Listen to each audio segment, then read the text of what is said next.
What's going on, everybody? Welcome back to another day, another episode of The Daily Grind here on 30NSG. I'm your host, 30NSG. On today's show, we're going to be talking about the PlayStation Pro event that's happening at 11 a.m. We'll watch that live when it happens. We're going to watch. We are going to watch some Towerborne footage. Towerborne Dev Diary number 3 has come out, and they have other little pieces that they've released. So we're going to watch that as well. We're going to talk about Ubisoft is in trouble. We're going to talk about Ubisoft being pressured to go private as share prices continue to fall. We're also going to talk about early stealth missions in Ubisoft's Star Wars Outlaws game are changing because they made a mistake, and they want to fix it because it's too brutal, as they said. There was a bad mistake that they've done that. And if we get to it, we're also going to talk about the ex-Sony president says those affected by layoffs should go to the beach for a year. So we'll talk about stuff like this. If you like what we do here, we just cover news stories, have conversations each and every single day, Monday through Thursday from 10 o'clock to about 1 Eastern. If you like it, hit that like button, hit that subscribe button. If you'd like to go above and beyond that, become a member as little as $5. We are trying to hit to 3,000 subscribers. So if you'd like to help us get there and you're not a subscriber, hit that subscribe button. If you like our content, we appreciate you very much. What's going on, chat? What's going on, Travis? What's going on, Stealth? Eclipse, Water Bear. Roic, good morning. Kylo, good morning. Argus, good morning. What's going on, Sarge? Robert Jones, good morning. Jason, good morning. How's everybody doing? So, I want to start off by a little bit of a downer. Okay, a little bit of a downer. Last night or yesterday, James Earl Jones passed away. And, I'm always surprised by what certain actors or certain people in your life that you don't think had any impact on you until they're gone. And when I heard his news yesterday, I never make posts. I never do anything whatsoever. But yesterday I decided to do a post, and I posted it up on Twitter. Okay. And I want to share it with you because, James Earl Jones, I never thought, like, when I was writing it, I was like, man, I was pretty, devastated by it. I was devastated by it. So I did a post, right? I did a post. I said, James Earl Jones was a legendary actor who led his presence and depth of variety, okay? And every part of a generation of storytelling has been influenced by, I can't even speak. Jones' iconic roles, which ranged from Darth Vader to Star Wars to Regal Authority of Mufasa in Lion King, and his role of in Sandlot and Field of Dreams, and even in Conan. I didn't put that in there, but there's just so many parts, right? And I said, beyond the screen, he was representation of grace, dignity, resilience, and someone who overcame the obstacle of early stutter and has motivated others to be an artistic expression. Not many people know that about James Earl Jones, right? Like, he had such a stutter that he didn't even want to speak and stopped speaking. They called him a mute. And then he overcame that and became, I'm pretty sure, James Earl Jones probably got bullied because of that, right? And yet he overcame all of that and became one of the most iconic voices in the history of acting, right? It says, we've lost not only a remarkable artist, but also a titan of theatrical cinematic history today. And even the voice is no longer heard. His legacy will never die. And it's our intentions to remember who you are. And that's a quote from Lion King that I put in there. Rest in peace, Mr. Jones. Thank you for sharing your incredible talent with us and the world. May the force be with you. Sincerely, one of your biggest fans. And just reading that, and I never knew the guy. I just wanted to share that because I didn't know how much of an impact he had on me until he was gone. So I just wanted to pay my respects to James Earl Jones and his family, and you can tell I'm getting a little choked up because, it sucks when you lose somebody, and I didn't even know him, so it's got to suck for the people that actually knew him and loved him. So that's it for that. So respect out there for Mr. Jones and his family. And we heard that voice. We heard that voice in Outlaws, Darth Vader's voice. I was like, what? What is that? I was like, that is not James Earl Jones' voice. It was Stephen Amell from CW.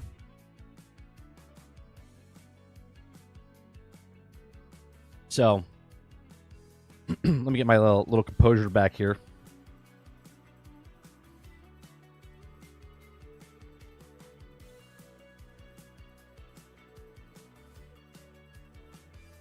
All right. Let's talk about Ubisoft.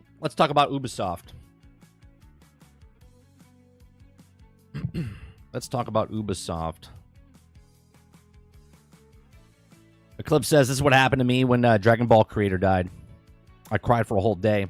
Pretty much a father figure to me, because my father was not around. I hear that. I hear that. I don't know what it is. I'm 46 years old, and that makes me tear up, Eclipse. Come on, JoJo. Robert Jones says, I forgot that James Earl Jones stuttered. It was very motivational for me growing up, because I also had a terrible stutter. Yeah, my son had a speech problem growing up, so we're dealing with that now. So I don't know if that's what also hits with me. I don't know.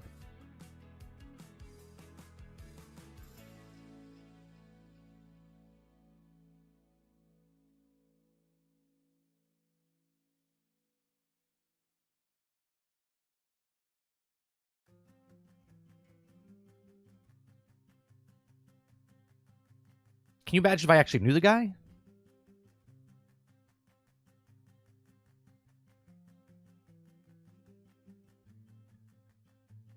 Sorry. I did this last night, and I'm doing it again today. What a... All right. All right. Ubisoft. Ubisoft is fixing those early annoying Star Wars Outlaws stealth missions. The dev behind the open world game might also tweak sneaking around in later missions as well. So, for the last couple of weeks, we've been talking about Star Wars and how I'm enjoying it, but we also talk about the bad parts about what's happening in Star Wars. And people love being trash defenders. People love being trash knights, as we call them here in our channel. I have a little emote that you can use. Okay. When you're a trash defender, you're just defending it because you really don't feel the way you do. You're just defending it because someone's saying something against something you like. But the actual reality is there's actually something wrong with the game. And so much so that some early missions in Star Wars Outlaws require precise and careful sneaking. But the game doesn't always play along. The issue have been frustrating for many players, and Ubisoft knows it. And it's planning to fix the problem and make it less unfair. Okay, so when I was talking about how the stealth was bad, and then someone comes in and is like, well, I'm having fun.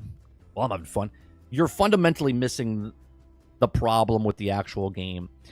You having fun and something being broke are two different fucking things. Okay? So, it says, released last month, Star Wars Outlaws promised to be a big open-world action game in Star Wars universe, and it's mostly that. But it's also Ubisoft's game filled with missions that force you to be sneaky and careful, right? And someone's going to be like, well, you just got to get better. You just got to get good. No, the thing is broke. So much so, the actual company's like, yeah, we know it's fucked up, and we got to fix it. Okay? It says Outlaws has very inconsistent enemies that can spot you quickly, leading to a lot of frustration. Some early missions are causing a lot of headaches for players. Outlaws creative director Julian says is aware of this. Okay. Speaking of Games Radar last week, Julian told the outlet that in early missions, okay, involving the stealth is incredibly punishing, and that it believes that the difficulty is a mistake. He says, quote, this is something that we're also going to work on improving, explained Julian. Also, I don't think it means we're moving the failed state completely, but I do think there are millions of low-hanging fruits that were also to make it much more enjoyable and understandable. Okay. The director behind Outlaws says it's unfair, and it feels like it's also a few other early stealth missions that wasn't the plan. Adding, believe it or not, it wasn't our intention. This was more of something that creeped in our last week or so. Oh, you mean something that creeped in and you didn't test and you launched the game because of whatever reason, if it was because of Disney, if it was because of Ubisoft, because we know the game is not finished. We know it's an incomplete game. We know there's bugs and glitches that happen in games, but these are fundamental things that are game-breaking inside your game that you released. Now, Julian said that this is the next 10 days or so. The patch will arrive in Outlaws that will also tweak its early missions and hopefully make it less annoying. And it's also further explained that it's also that the team behind the game are open for tweaking later missions as well, or he says two. It says, quote, if you're telling me today that the blocker for people enjoying the game, then we're going to tweak the narrative context, right? Well, I'm announcing that the PA saying that does pretend to PA voice. Will also, stormtroopers have gone down to Toshara and now have the skeleton crew on site. The context will change just so that we can get people to enjoy these moments as much as possible.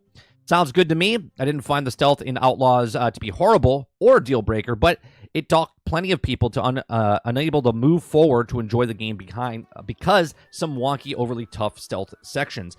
Here's the issue that I have. Not only did you have people pay early on for a game to play the game, but then you had a problem with the game where people on PlayStation 5 and some people on PC had to restart the game, okay? And then during that actual time, now they're playing through the game and having issues like this where they can't progress or they can't do something because it's just insanely hard. They're trying to sneak around and they're getting spotted. Now, we had this with that one camera that was happening as well in early missions. The camera was nowhere near you in that cone of vision. And then all of a sudden you get close and it's like it had hearing on. And then all of a sudden it turned towards you and like saw you. It's like, that's not how that's supposed to work. There's fundamental things that are wrong with the game. It's broke. It's buggy. Right? It's incomplete. It was rushed out. They didn't test it. And now they're like, oh yeah, we're gonna fix it. But at this point, someone paid money up front, higher price than the game was, right? The $130 version, the $110 version, the $80 version, or the $70 version. And here we are 2 weeks, almost 3 weeks later, and now you're like, oh yeah, it's kind of broke. We're going to fix it. Don't worry, we're going to get to it. But at this point, you guys as gamers and myself know that there's plenty of games to play. So now you've paid your money, you'll probably put it down and you go play something else and forget about this until it comes out later. Well, if you're a person that paid the $18, sure, they don't care about that because they're like, I'll just come back to it later. Cha-ching, next month doesn't get fixed. Cha-ching, doesn't get fixed. It's 18. And this is why I said if you're going to play the $18, make sure you get the subscription and cancel at the same time so you're not paying for that extra month, even though, right, because they're trying to drag you along as much as possible. Right? This is the stuff that I'm talking about in video games where they could have let this game bake a little bit more and then you wouldn't have these issues, right? Going from this into the next topic of Ubisoft, which continues, is that Ubisoft itself is being pressured to go private as share prices continue to fall. Okay? Now, Ubisoft is facing pressure from an investor to take the company private as the shares continue to fall in the London Stock Exchange. Less than a week after the shares of Ubisoft fell to 10-year low due to reception to the Star Wars Outlaws, investors in the company are making a public push for the company to be taken private. This has led to the shares falling even further down at $13.66 as they close the trade on Monday. Now, in a publicly released letter, AJ Investments has said that Ubisoft is undervalued company and should be worth $40 to $45 per share. The hedge fund says that concerns about the future of Ubisoft as well as the current management. It says, quote, Ubisoft has currently stated it's mismanaged and shareholders are hostages in the Gilmonta family, I'm butchering that, members and Tencent who take advantage of them. The letter said the management is focusing on pleasing investors with beating the quarterly results and not focusing on long-term strategy to provide exceptional experience for the gamers, right? They don't give a shit about you. They don't care about you. You care about their games. You want to give them the $18 a month. You want to give them the $120 a month. They don't care about the gamers. They care about the back-end money, and that's it. Our company has extensive knowledge about the gaming industry, and we, in the long-term shareholders in Activision Blizzard, are also started with Ubisoft's position a couple of weeks ago and still adding to it. The company suggests that the company goes private with the Tencent significant partner to shareholders. In addition to that, it wants Ubisoft to implement a comprehensive cost reduction program and optimize staffing levels to more comparable with the industry leaders. Quote, this will involve difficult decision, but it's necessary to ensure long-term viability and competitiveness. Okay, and they say that while we mentioned that they're also aware of the layoffs Ubisoft has made in the recent years. The latest is that the fund suggests making management changes, including the hiring a new CEO and replacing Gilmont. Okay. Ubisoft has yet to respond to the letter and request for comment. For its worth, AJ Investment holds less than 1% shares. So, you know what I think's happening here? I feel Gilmonte they want to make it private, and they want to make it private for a reason. They want to try to tank the stock as much as possible. So the private investors, the Gilmont family, okay, wants to drop the stock as much as possible so they can buy more stock in that company, so then they own more of the stock, and then they can sell it off later and make billions of dollars off of it, is what they really want to do. Okay, they have a massive problem here with Ubisoft, and it's not just with Star Wars Outlaws. We have Shadows coming out in the recent weeks, and I have to say, we did a small little poll. It's I'll check it out. We have maybe less than 100 people voting on our poll. If you would like to vote on it, go to our community page. Okay, go to our community page, and let me see. Go to the community page and vote. Right now, we have 77 votes. 53% of the people say no, they do not want to buy it. 47% say they either yes, they're going to buy it, or yes, but through Ubisoft Plus, right? 30% say yes, I'm going to purchase it. 53% say no, I'm not going to purchase it. And 17% say that they're going to use Ubisoft Plus. Okay, so right now, it's a 50-50 split of people that are going to buy it or not buy it, basically, right? But obviously, it's less than that because 17% of the people are going to get the $18. They're not going to pay upfront price for it, which is a smarter group as long as you cancel your stuff.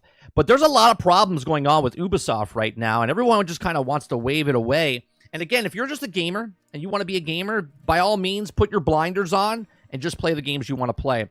But just know in the background that Ubisoft is trying to tank their company on purpose, okay, so they can lower the stock price so the family that owns the most shares can buy more shares of that company and do what they want with it. Now, they're saying that they're trying to get it, they're saying that they actually try to get it sold to another company. Now, I don't know, obviously, anytime a company is up for bids, the first person you think of that's going to buy it is Microsoft. So I don't know if this is going to go the way. I don't know if they will be able to pick it up. I don't want them to pick it up. I want Ubisoft to stay, separate from the rest of the entities. But at the same time, you need the company to start making a change, because all they're doing is making subpar games. And the reason that you love it is because you either grew up on Ubisoft games. You're like, well, I enjoy Ubisoft games. If you keep those blinders on, cool. But you got to know that the company itself is trying to tank their own stock. They're trying to tank their own games by putting out incomplete, buggy, unfinished games and fix it over time with their business model of $18. Okay? But these are just my thoughts. Let me know yours in the comments section down below. Please make sure you share, like, and subscribe. Let me know what you guys think in the live chat about the missions being fixed in Outlaws, and also what do you think about the Ubisoft stock price and how the company is trying to make it potentially go private. Let me know in the comment section down below. Please make sure you share, like, subscribe, and I'll see you guys on the next one. Thanks for watching.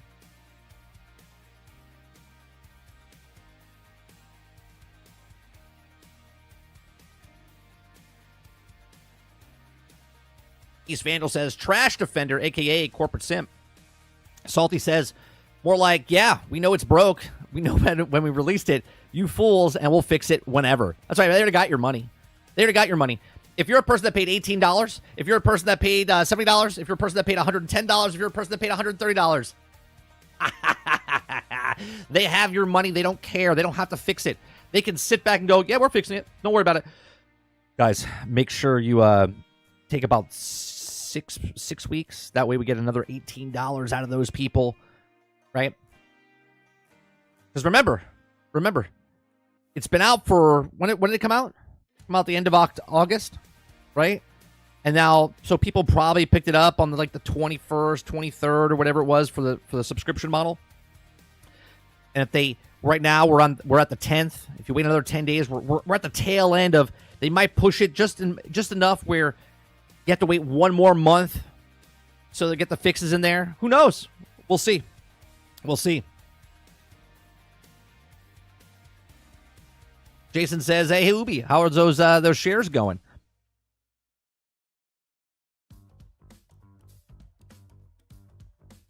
Waterbear says, let's fix it after the fact. Hey, this is the way. Yeah, that's exactly right.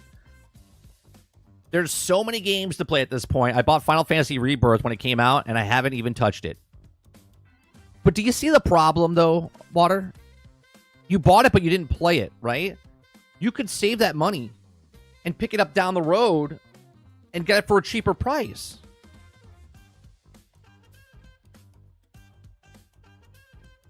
Good morning, Wonder Rose. Windows says, morning 30.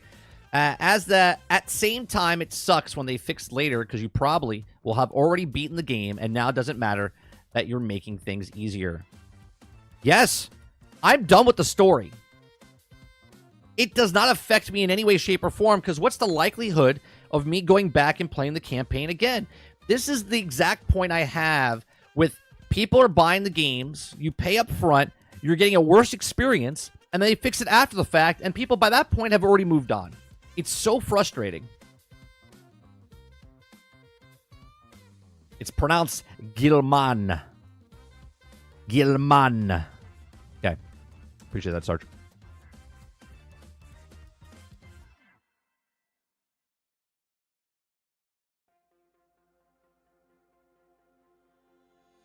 Yeah, Jones, when what happens when the public stock goes private, then they have to buy it back from you, right? So this is why they're trying to tank it as much as possible, so it's the lowest price possible, so then they can buy it at a small price, so they own majority of the stuff.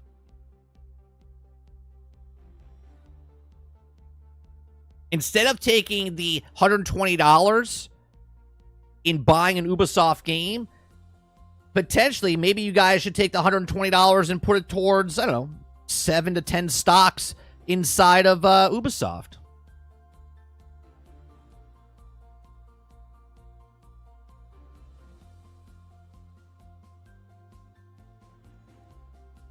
Sarge says, not proven yet, but the coincidence of the stock dropping and massive buys is concerning, and a pattern has developed. Yeah.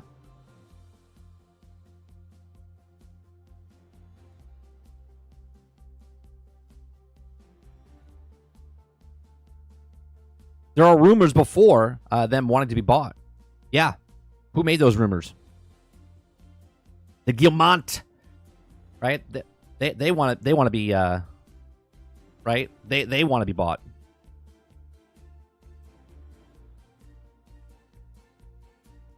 That's the plan. Right? They don't care. They don't care. Right? It says right here, right in the opening thing. Right? What is it, like the second, third paragraph down?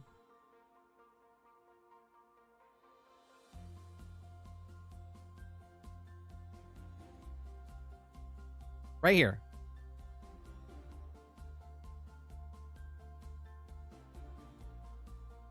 Right? Management is focused on pleasing investors with beating quarterly results and not focusing on long-term strategy to provide exceptional experience for the gamers. They don't care. They don't care. They're putting the minimal viable product inside the thing. And people are just like, you guys eat it up.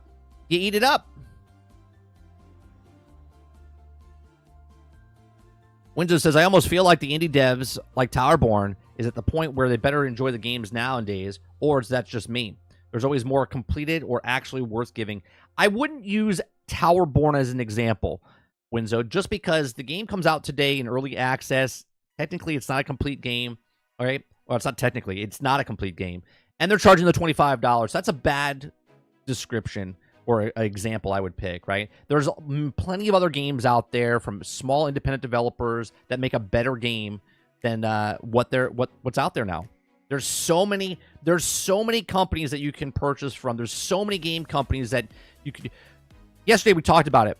With all the people that buy so many games nowadays at the $70, at the $110, at the $120, you could save up $300 to $400 just on your purchases of broken, buggy, unfinished games that come out that you're waiting a year for the content to release.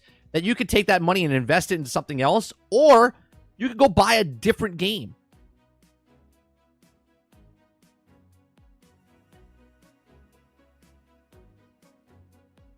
Paris says, a friend of mine just bought Star Wars Outlaws, and he told me not to waste my money. Right. That's what I said. This is why I buy the stuff, because I'm a content creator. I want to play the game. This is why I did the $18. I wasn't going to buy it from the start. When I heard the business model, I was like, I'm not doing it. They want me to pay $18, so I'll pay the $18. So I bought it, $18, and I canceled the same exact time because I do not want to give them an additional dime because I knew what the game was going to be. Okay? We played it. We showed it. I enjoy it. Okay? I enjoy it. I said, it's fun. I like it because I'm a Star Wars fan. It's amazing, the world they built. But fundamentally, the game is not complete. It's not complete, and it won't be complete for at least 8 to 12 months. And when it's complete, then by that time, all the content will be in the game, all the fixes will be made, and then you can buy the game for a much cheaper price.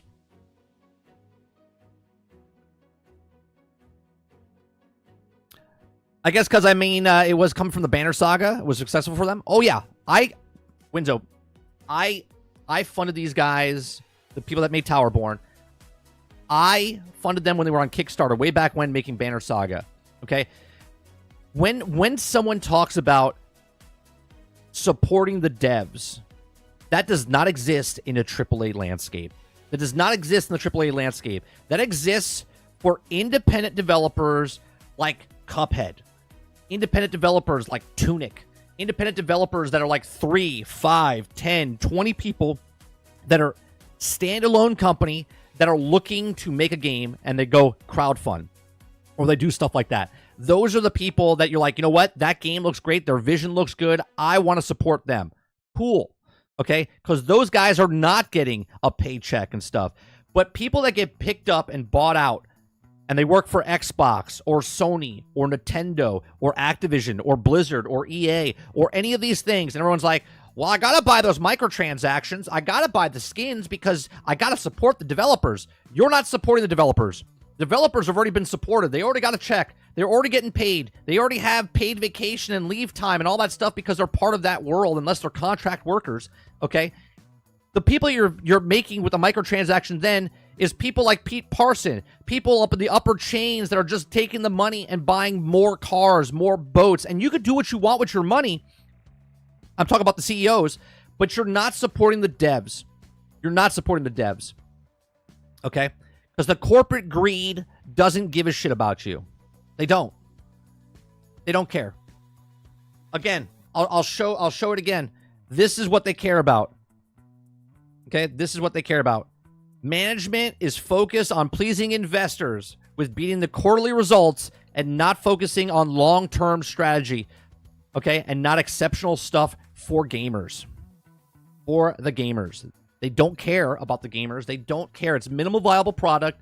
Make this go up. How do we do that? Well, we did a study. The study said, people that play after 30 minutes after the game in an open world game, 67% pay for one microtransaction at $5. It's been a proven fact.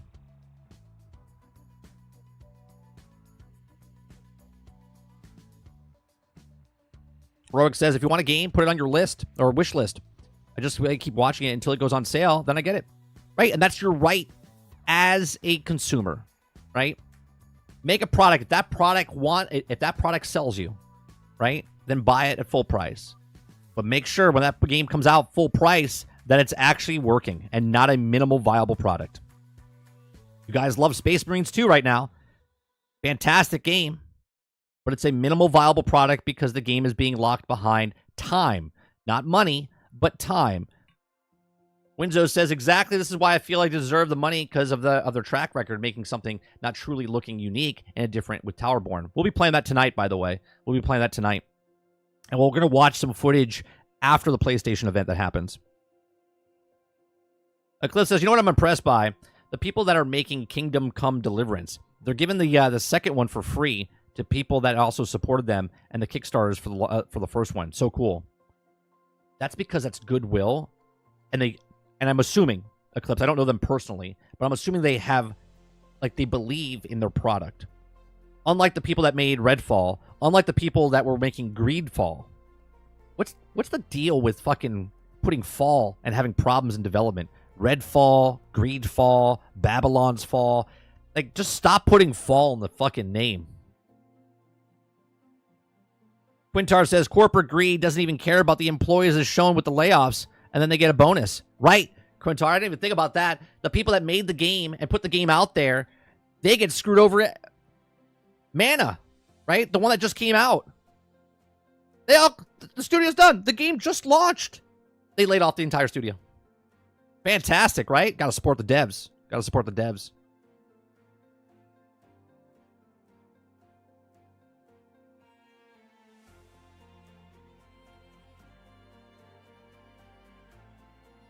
You fail, we all fail.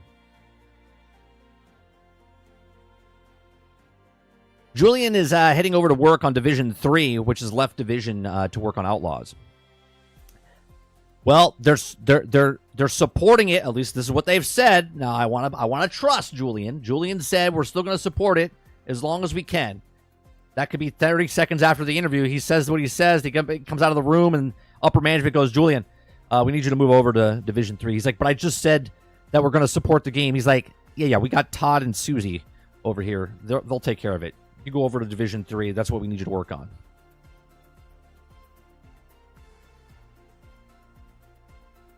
Fall, Mike. Fall, not fail. But they're all red fall, right? Red fall. Greed, fall. Babylon's fall. Every single one is having problems. Either done or they're gonna have problems. I just think it's a little weird. That's all. I think it's a little weird.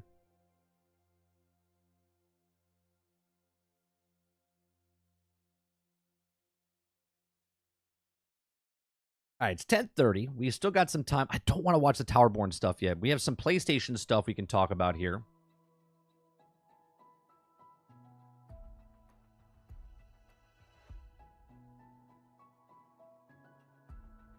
We got an ex-Sony president says those affected by layoffs should go to the beach for a year. Is he talking to Concord's group? Fallborn.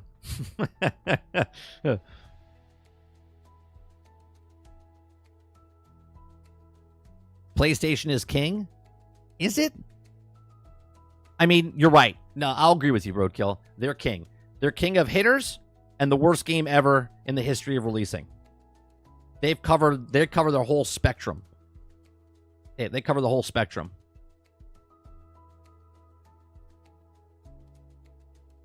You know, the reason they gave the refunds to Concord is because they can put it away and they can do a tax write-off.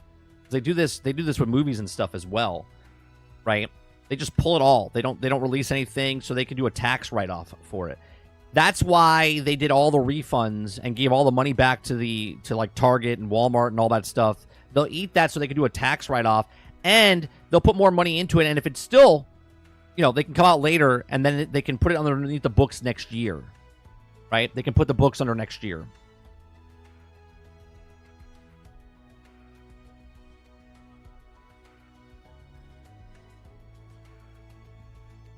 Right, they're definitely the king of the worst AAA launch ever.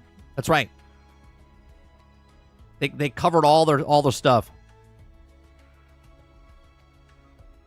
I don't know if it's never coming back. I don't ever want to use the word never. There is a possibility because there's that 84% chance that if they bring it back out, there's only a 16% chance that it doesn't succeed, right? So that's a much bigger thing. So they're gonna put money into it if they think it's gonna be good. They'll put it out to next year, so it's in the tax bracket for next year. They'll relaunch it 2.0, spruce it up a bit, put it on PlayStation Plus, get some people to do some microtransactions with it, and it could have a player base. Not a successful player base as far as like in the public eye, but overall they could have a player base, right? Because you don't need millions of people to play the game. You just need a couple, 10, 20, 30,000 people. And if they can put it out in more places, maybe they come back and say Concord's on all platforms now. It is live service. Well, the new one would be live service.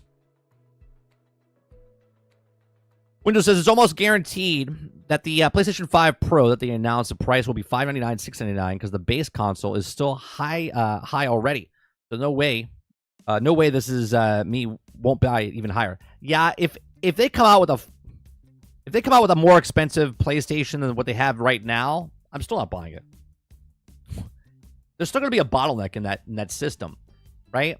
At this point now, I'll just wait for the PlayStation 6 to prove to me what it can do.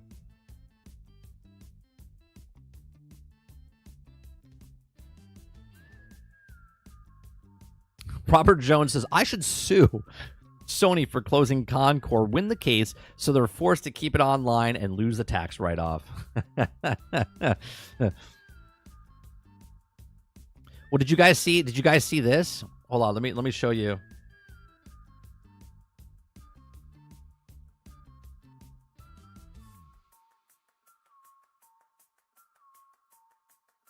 What's this about? What's this about? Is this how many people are working on the game right now? 10 people?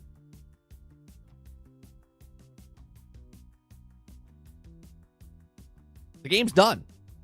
The game's done. How are there 10 people? Right? How are there 10 people? There was 4, then 10. Now they're right? Are the developers in hell? They have to keep playing the game.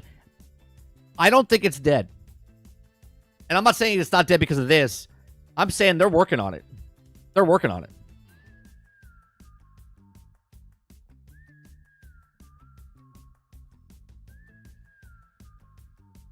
Windows says it already now increased yesterday's accessories now worldwide when they said Japan, which I knew would also have caused the stuff that happens in one place. It will eventually go everywhere too.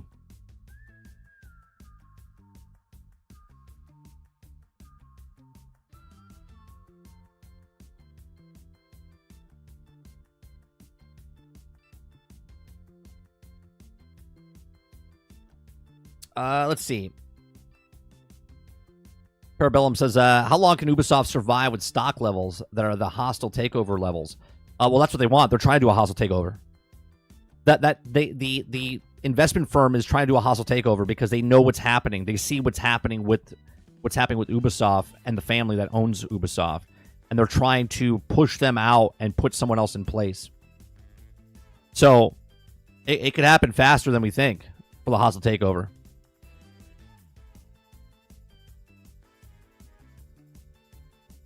Eclipse says, yeah, the CPU probably is getting an upgrade, so it's going to be a huge bottleneck. Yeah. But people don't care. Because it has Pro on the end of it and has 3 lines across it like it's a fucking Adidas.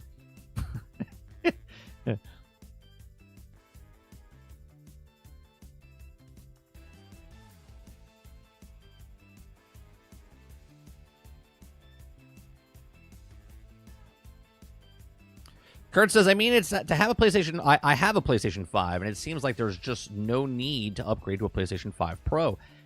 For people that have a PlayStation 5, I don't think those people. I mean, some. Like, there's people like Waterbear and people that want to just keep up. They'll trade in and move up to the Pro. I think they're trying to push it to people that are on the PlayStation 4 still, that when the PlayStation 5 Pro comes out, there's going to be those adopters for it, but they want everyone else, if the price drops for the PlayStation 5, then the people on the PlayStation 4 would move up to the PlayStation 5 regular. Okay? This is my theory that why I think they raised the price in certain regions from the PlayStation 5 up $70 to $90, because if this price point comes in for the PlayStation 5 Pro a little bit higher than that, then the people who are thinking to get the PlayStation 5, they're like, well, for $30, $40 more, I can get a PlayStation 5 Pro. Right? I think that's the reason they're doing what they're doing with the price increase, and then also why they're doing it for the PlayStation 5. Now, again, I don't know if it's going to be $600 or if it's going to be $700. We'll find out, even if they tell us a price. I don't know if they will tell us a price today.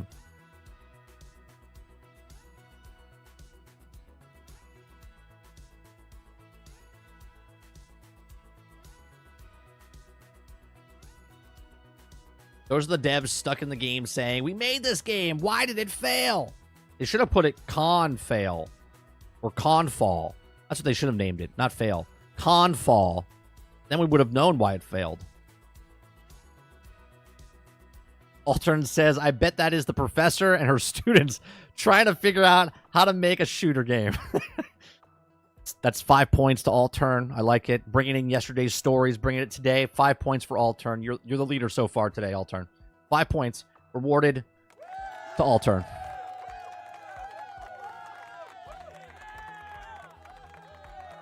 Jack says, I'll just buy the base model of the PlayStation 5 and wait for the PlayStation 6.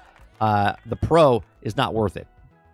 How do you know yet? We haven't heard anything, Jax. It could be the greatest gaming system of all mankind.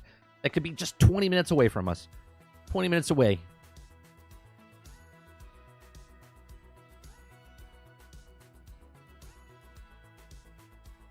Jones says, I would only buy a Pro version if I didn't have the base version.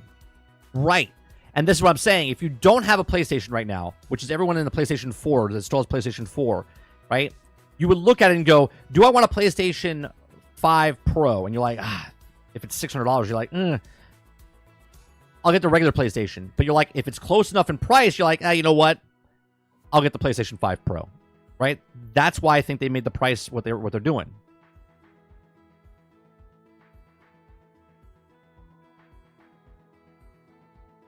Marcus says there's literally no need for people who have the PlayStation 5 or already get the PlayStation 5 Pro. It's better suited for people who don't have one yet. And to get the best, that's one that's also finally getting one. Look, the PlayStation 5 Pro is put out there because they know the smaller clientele will get the PlayStation 5 Pro, and everybody else will just get the PlayStation 5 because the PlayStation 5 Pro is out. Right?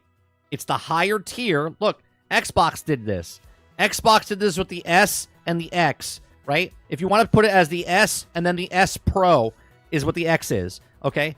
The S sells more than the X because why? It's cheaper, right? People are like, well, I don't want to pay $500, so I'm going to pay this instead. That's exactly what it's for. I don't see the Pro costing $200 more. PlayStation 5 needs at least $50 price drop for the masses. Pro was only $100 more. I max at $150 more for the new PlayStation 5 Pro. We'll see, Chris. As I said, they raised the price over in Japan and whatnot, $70 to $90, I believe, on the discless and disc version. Okay, and if this comes out and it's $30 more, my conspiracy, my speculation is that's the reason they raised the prices over there. They're selling more consoles over there, so this is why they're raising the price to, one, entice the people to, okay, you have a 4, we want you to come over to 5. Well, if you come over to the 5, this might be too high, so they want you to get the regular 5. Or you spruce it up a little bit, and then you get the 5 Pro. Thing is, the history shows that when they did that kind of price with the PlayStation 5 for $600, that didn't go well with them in the stage with the consumers. Well, different times, right? I know what you meant about the PlayStation 3. Yeah, the PlayStation 3. It's different times.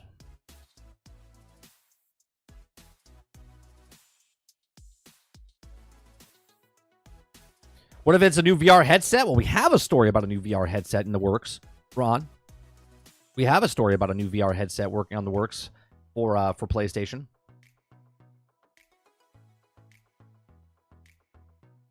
Kylo says, I'll probably be a dirty scalper and try to resell it when it drops. A dead friend of mine told me that Ubisoft was forced to begin work on Division 3 by the investors. The investors are pissed that the moneymaker like Division 3 was put on the back burner. Oh, for sure. We played Division 2 and I'm like, what are they doing? Like they let Division 2 fall off for like a year and a half, and they're like, oh, we're still going to support it because now they made choices, but Ubisoft doesn't know what the hell they're doing with the Division franchise. They made Heartlands, and what was the other one? 2 of them. One got canceled. Okay, one got canceled. They started working on Division 2 again to make more content, which is no content, right? They were going to change completely with Division 2, and now they're now working on Division 3.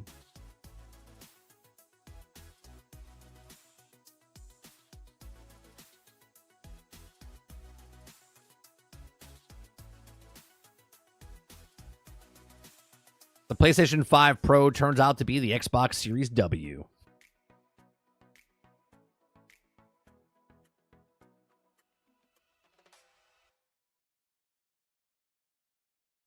All right, this is a short article, so let's read this.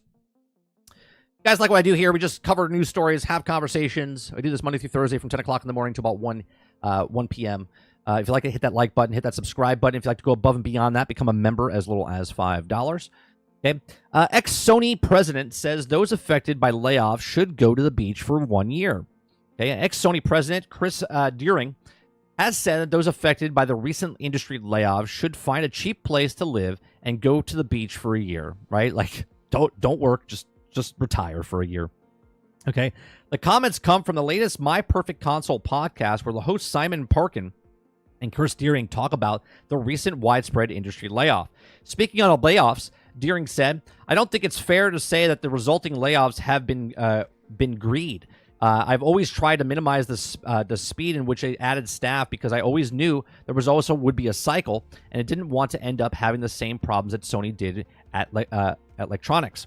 Okay, so he says, quote, "Now, of course, there was just recently a big layoff at Sony Studios and in London, but what is the whole setup has been to run the Amsterdam now for a few years, and I don't know if the money isn't coming in from the consumers or the last game. It's going to be hard to justify spending money for the next game. I think it's probably very painful for the managers, but I don't think it's a skill in the area of the game dev in the lifetime provided the limitations," he continued.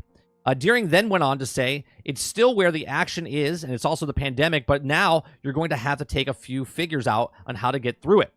Drive an Uber or whatever, or go off and to find a cheap place to live and go to the beach for a year. But keep up with the news and keep up with it. Because once you get off the train, it's much harder, but optimistic about the future for even people that also recently been laid off." So there you have it. If you've recently been laid off and you don't have a job, find a cheap place to live and go to the beach for a year. It's so easy after losing your livelihood. Like, what kind of comments are these from this guy? Okay, now obviously he's saying, yeah, take a year off, but it's super hard to get back into it.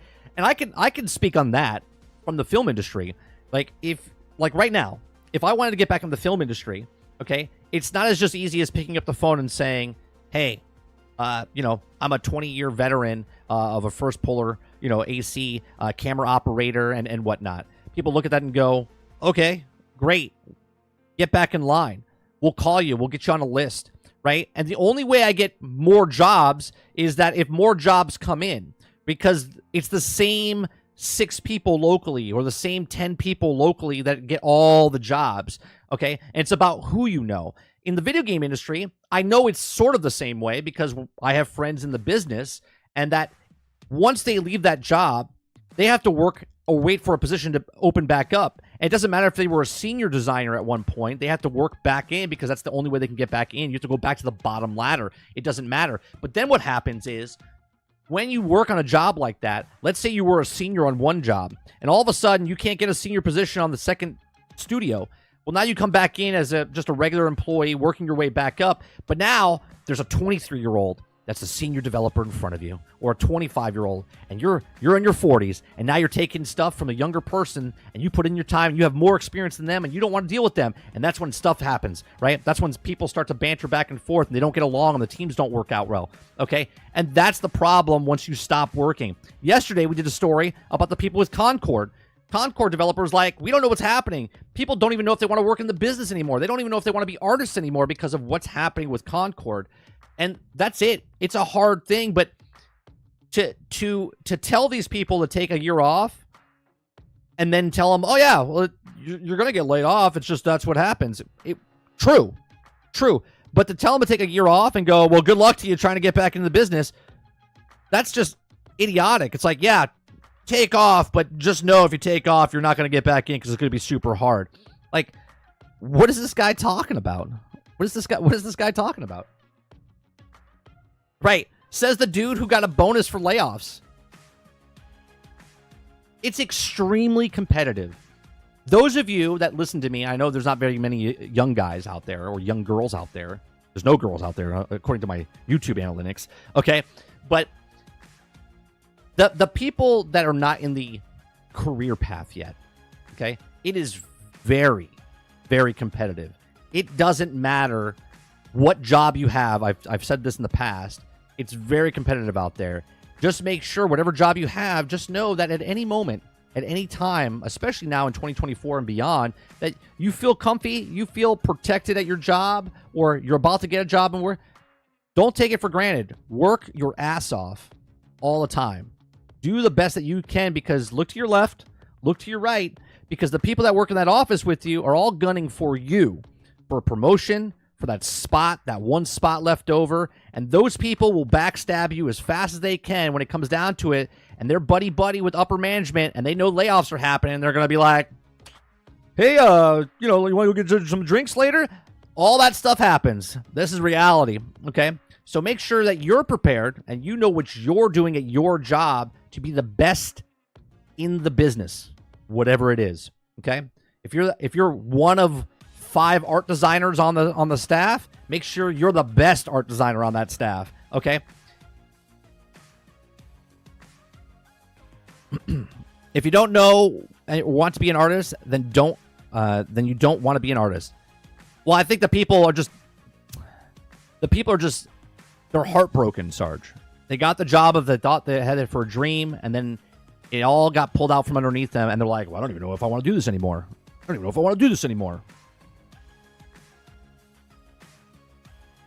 Argus says, even the business that I work in with healthcare, where our company owns 19 facilities, who you know is still more important than what you know. 1,000%. Quintard says, yep, no real teammates or friends in the workforce. Dog eat dog. This is the one part I didn't like about the film industry, is that it's 100% of who you know and not what you know, okay? Because you could fake it till you make it in many, many industries. The problem that I had is to get your next job is schmoozing with people. Fucking hate being fake buddy-buddy with somebody when they're just complete and utter assholes. Okay, and I have to go to an after party and pretend buddy-buddy, and the only reason I get the job is because I could take a shot of Jaeger, or I can hang, or spend hundreds of dollars at the bar drinking myself into obliteration, just so I'm cool. So the next time these people want a job, they're like, yeah, he's cool. He hangs out. He drinks a lot. Because that happens so much more than what your worth ethic is in this industry. And I hated it. Hated it.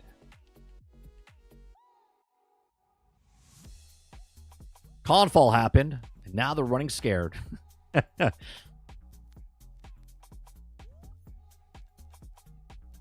Who you know is usually more important than how well you do. Yeah, that's exactly right. But to keep right, to keep what you know, Jones, you have to work. At the end of the day, you yourself have to be good with yourself when you're working. Like, you know, you're putting your best foot forward. Like, if you're slacking off, right? If you're not playing the game, right? And I'm not talking about video games. I'm talking about the game of life, right? When you're working at a company, if you're not playing the game, okay, then when you get fired, you got to look at it and go, well, yeah, I didn't want it bad enough. Do you know what I mean? Do you know what I mean? Like, you have to want it bad enough. We're not breaking moral stuff. Just yourself going, you know what? I don't regret doing or not doing what I did. Like, no regrets. Like, if you're like, you know what? I really like this job. You're going to fight for it. Don't really like this job, then there's no reason to kick yourself in the dick. You know what I mean? Any thoughts on why X Defiant failed? Yeah, I got a lot of thoughts. Well, first of all, X Defiant hasn't failed yet. It's got much more player base than most games out there. But the problem it failed is just because it's trying to be Call of Duty of the past. And if that worked, Call of Duty wouldn't evolved into what it is today, right? X Defiant was trying to bank on, and mind you, X Defiant changed up because it came out as one thing, then changed it along the way. They don't know what their identity was. They're like, you know what people are looking for? They're looking for all old Call of Duty. Well, that's a small little chunk of people, right? And if they want to make money, those people are not there spending money. The people that like the old Call of Duty are older gamers that don't spend as much money as the mid-tier gamers and whatnot for the Kraken or the Whales. They just want a good game, okay? And if Call of Duty switched their momentum to what is Warzone now, and that you can play Nicki Minaj and a sloth and a fox and Godzilla and punch someone in the face with a King Kong glove for $80, why would X Defiant try to become the old Call of Duty, right? Do you know what I mean? It changed how? When it first came out, Jones, it wasn't what it is today. When they were working on it in the early access and stuff, they changed it where it was like this this hero shooter type of thing, but it wasn't. It didn't feel like old school COD. Then they changed it as they marketed themselves as, well, this is like old school COD. Well, old school COD didn't want to be old school COD. That's why COD became what it is today. That's why X Defiant failed. One, there's way too many. There's one too many hero shooters or PvP out there, and now you're dividing between all of these things, all competition. Not only are you competing against other PvP games, but you're also competing against other free-to-play PvP games. Not only are you competing against other free-to-play games, you're also bringing out live service games that are not PvP. That's across the board of people's time. So why am I going to stop playing the game I'm playing now to go play X Defiant? So X Defiant failed because it doesn't have Nicki Minaj? No. It failed because it tried to be something that people left behind.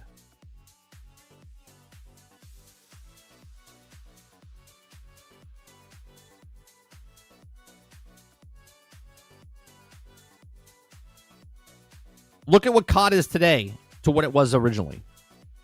X Defiant was trying to be what COD was.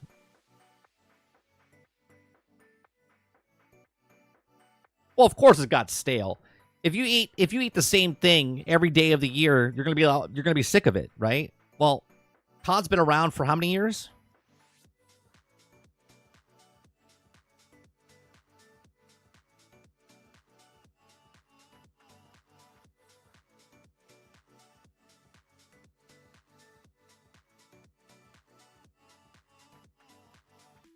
I think it's losing some players because of polish and bugs. Okay. It has nothing to do with the other free-to-play games that have come out and they moved over. It has nothing to do with Deadlock, or it has nothing to do with Marvel Rivals, or it has nothing to do with the new season of Fortnite. It has nothing to do with the new season of whatever. Oh, of course it has natural fall off.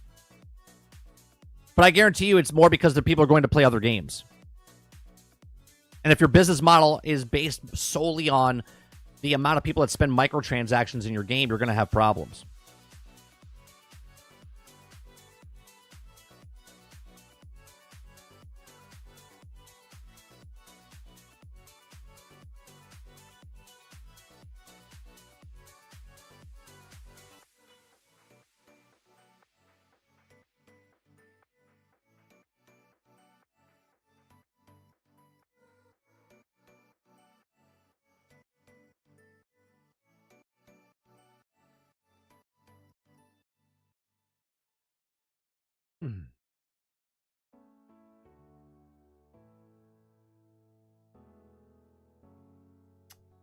What I wanted. What time is it? Got 2 minutes? All right.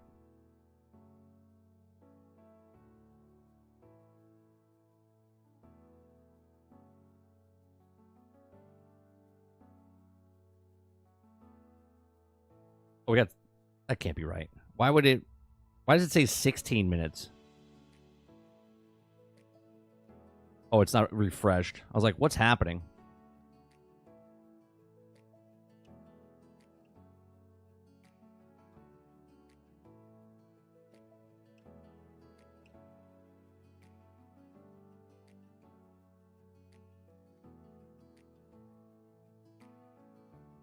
I don't know what's happening with YouTube right now. But it's like, it might be my browser. I think my browser's crashing on me.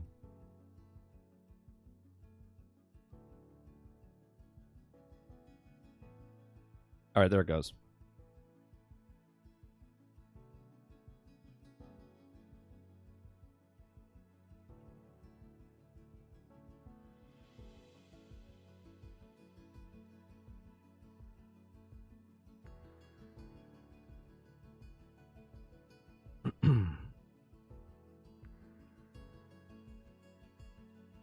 COD is going to be pretty good this year from what I'm hearing. You talk about the campaign, Water? You talk about the campaign?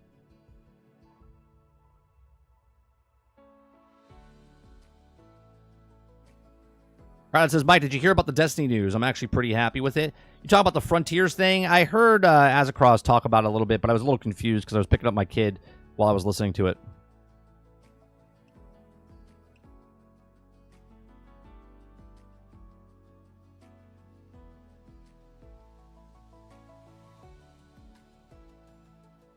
Why do you want Massive to get picked up by Microsoft? I don't want Microsoft to buy anymore. I hate consolidation. I do.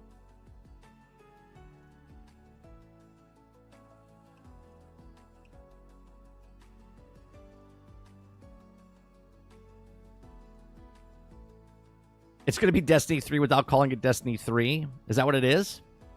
Are they just going back to 6-month content, like the seasonal content?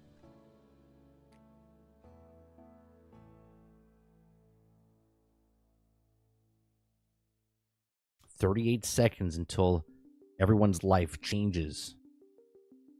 30 seconds. 30 seconds until the world changes because of the PlayStation 5 Pro.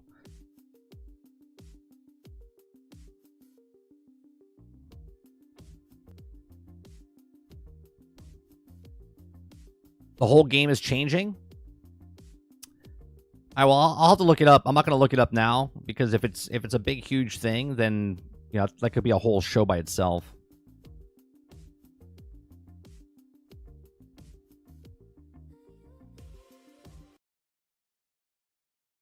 All right, here we go.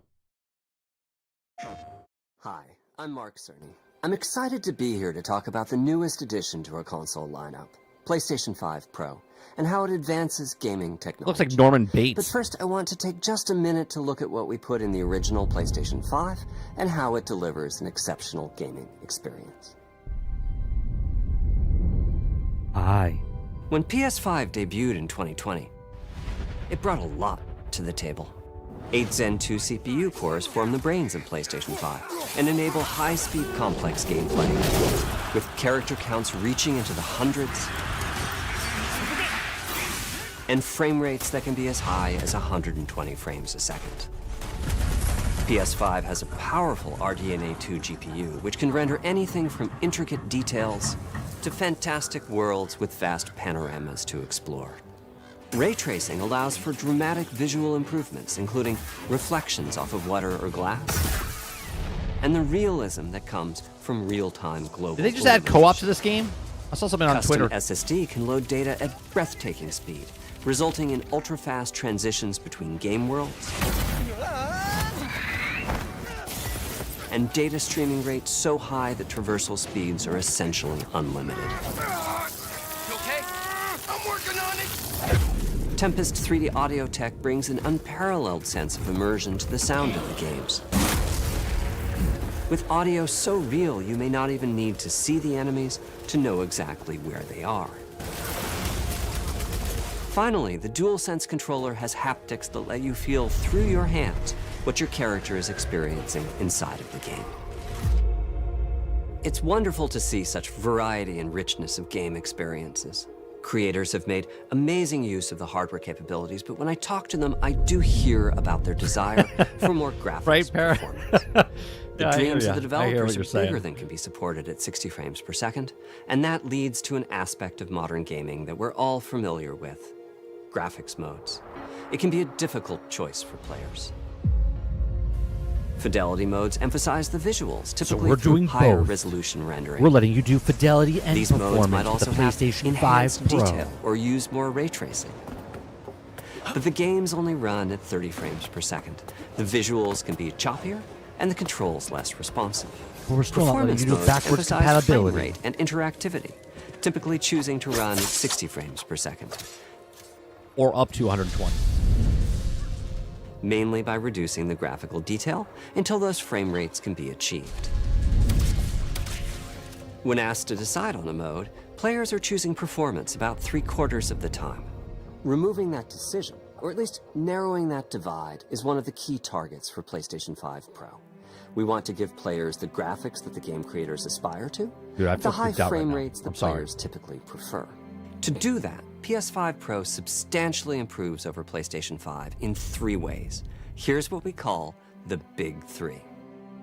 First, we made the GPU much larger and increased the speed of the memory it uses. Okay. The result is rendering that's up to 45% faster. Second, we made major upgrades to the ray tracing, taking a streamlined and accelerated approach that allows calculation of the rays at double or even triple the speeds of PlayStation 5. And finally, we added custom hardware for machine learning and an AI library called PlayStation Spectral Super Resolution, or PSSR for short. PSSR analyzes the game images This is pixel machine by learning. pixel and can add an extraordinary amount of detail, which boosts the effective resolution of the games. Game creators are adding PS5 Pro support to new and existing titles, and with the big three involved, the results can be pretty amazing, with graphics showing something like fidelity levels of detail, but at double the frame rate. Like Here's fidelity? The Last of Us Part 2 running on PS5 Pro. It has huge amounts of detail and targets a super smooth 60 frames per second. Let's compare this to the fidelity mode on PS5, which is only running at 30 frames per second and is therefore much choppier. I like, see, they're This make the goal problem, of sell the delivering solution. almost fidelity-like graphics at performance frame rates has been achieved that for Dana a broad Carvey? set of titles, including Marvel's Spider-Man Garth. Yeah, it's Garth. and Ratchet & Clank Rift I'm Apart. glad Garth, We can see after that Wayne, PS5 the- Pro is close to doubling the Wayne power brothers. of PlayStation 5. Not the Wayne brothers. Wayne's World. Another way to compare the two consoles is to look at PS5 Pro versus Performance mode on PS5, both of which target 60 frames per second. What we see here is a difference in detail. PS5 Pro is much sharper and crisper than PS5. For this, my favorite is the parade scene from Ratchet & Clank. Distant details are much clearer. And here we can Ooh. see Marvel's Congratulations, Spider-Man 2 everybody. is noticeably higher resolution throughout. We sold the you an scene, inferior including product for the last trees 4 and years. procedural cars. So overall, some remarkable improvement to the games. On PS5 Pro, we can see increased sharpness to the graphics or smoother and more responsive gameplay. This is the big three showing their value. As you've been seeing, machine learning via the PSSR library is being As used long as the quite price is not broadly to add outrageous, pixel sure. detail and boost frame rate. But there are as many approaches as there are game engines. The increase in raw GPU power is being especially effective for Horizon Forbidden West. Apart from the detail boost, that extra gotta graphics play this power game. is allowing for improvements to lighting and visual effects, as well as to the hair and the skin in cinematics. Open up, guys. Jorv's orders. Good enough for me. Ray tracing is finding broad usage as well, particularly when the games are focused on higher frame rates. The faster hardware in PS5 Pro can make a real difference. Allowing Gran Turismo 7 to add ray-traced reflections between the cars in gameplay, while continuing to support their targeted 60 frames per second. Yeah, but how's the That boost grass in ray look? tracing is also delivering big I wanna know wins what the for grass Hogwarts looks like. Legacy, allowing not only for better reflections and a greater variety of reflective surfaces, but also for further realism in the casting of shadows. I hope you've enjoyed this run-through of the technology behind PlayStation 5 Pro. Simply put, it's the most powerful console we've ever built, and a worthy addition to the PS5 family. Let me wrap this up by giving you a quick look at a number of games running on the new console. Is there going to be a price? Kylo.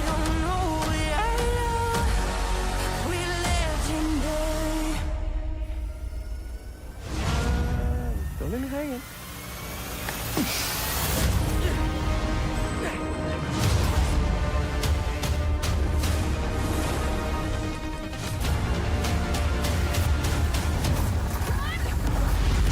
Close your eyes. It'll be worth it. Okay.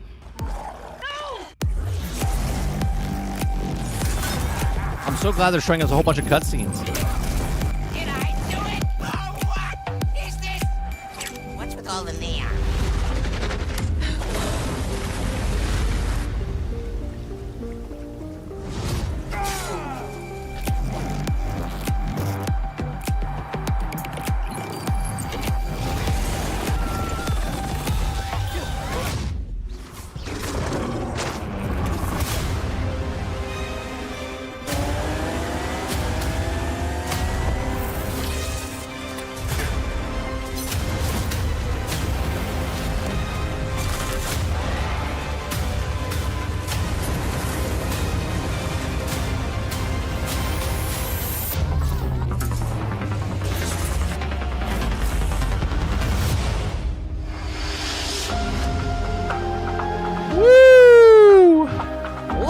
price, boys.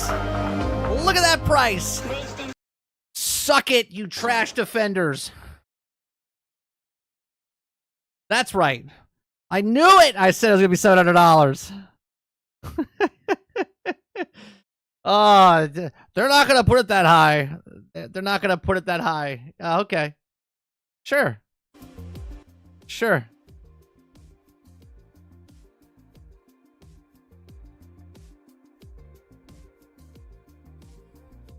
When are you guys going to understand that PlayStation knows exactly? Yeah, they're going to sell you the disc drive separately, Crowded. Right?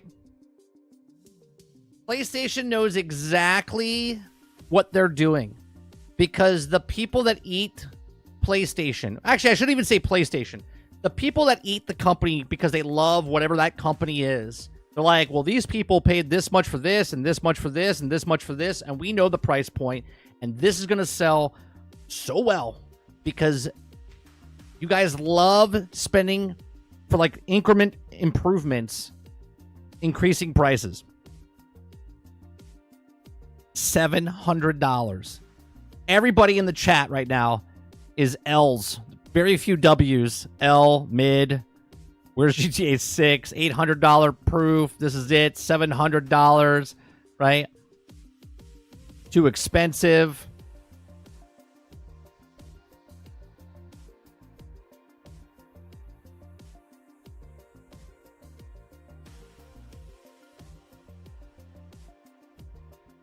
$700.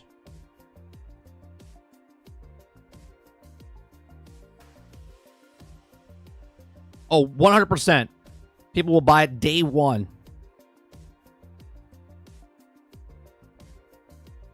The only reason, I'm telling you, the only reason is that, look, this is exactly the same business model right here. Hold on. You ready?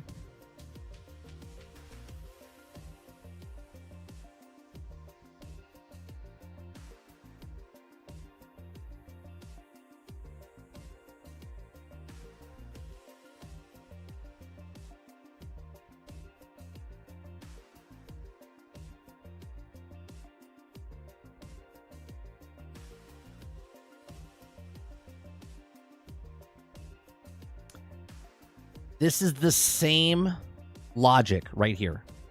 Okay? This is the same logic right here. Okay? You put the higher price thing. Just remove Star Wars Outlaws here. Remove Star Wars Outlaws here, right? And just look at the price point. Okay? You look at it and say, well, this system costs this much. This system costs this much. And then this system costs a whole bunch more. And people, they're like, well, I don't really want the Ultimate Edition. They want to sell more PlayStation 5s. You guys understand that, right? They want to sell more PlayStation 5s.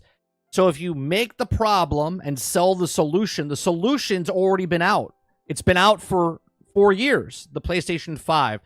They're at a stale point. They're at a saturation point where people from the 4 are not moving over to the 5.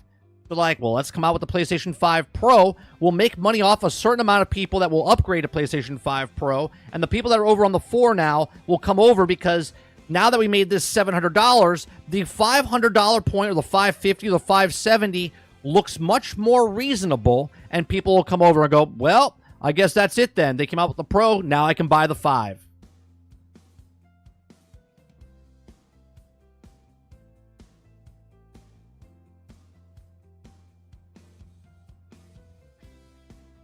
Sarge says, you want me to buy a PC? Okay, I will. $770 US dollars in Europe is wild.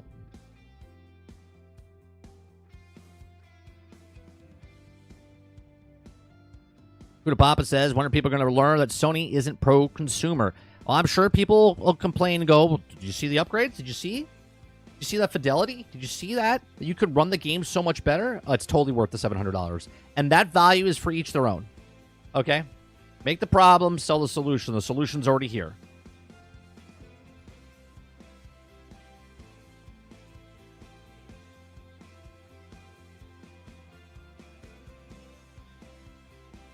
You can't buy a good PC for $700, but you can build a machine for $70 a month.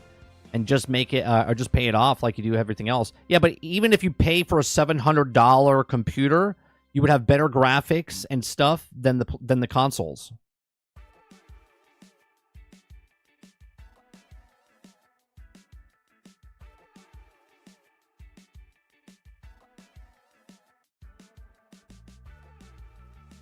Yeah, 100% Akuta Papa. This is exactly why they increased the process. Yeah.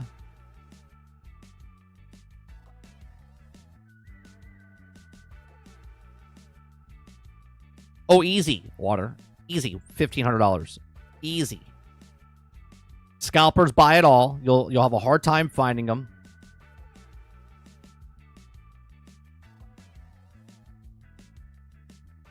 Hellspawn says Hogwarts Legacy looks so good, really good on the PlayStation 5 Pro. Altern says so $700 for a console, or save up a little more and buy a $1,000 PC.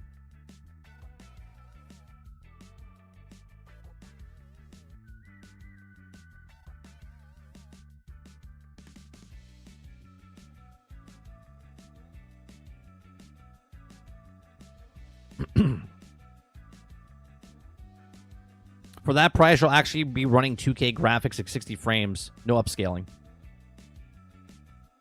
I'll be honest, that was a waste of time.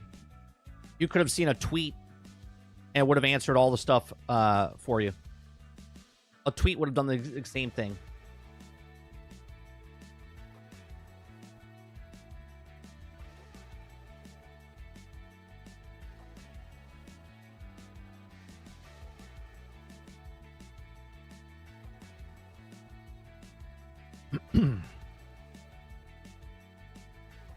Released November 7th.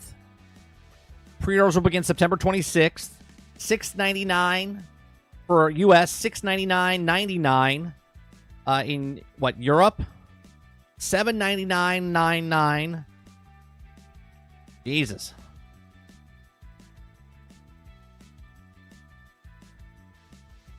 Oh, and here it is. Here is the disc drive. This is the disc drive for PlayStation 5 Pro. That's $80 on top of that as well. Okay, so if you want a disc drive, that's going to cost you an additional $80. Right? So, that's already there.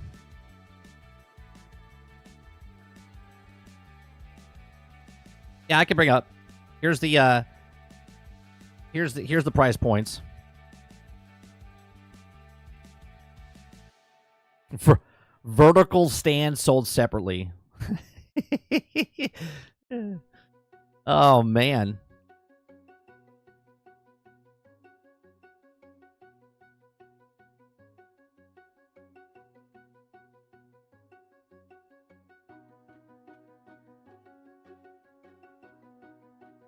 People said I was crazy. I said $700. No. No, I have to go back and find the episode I said it now.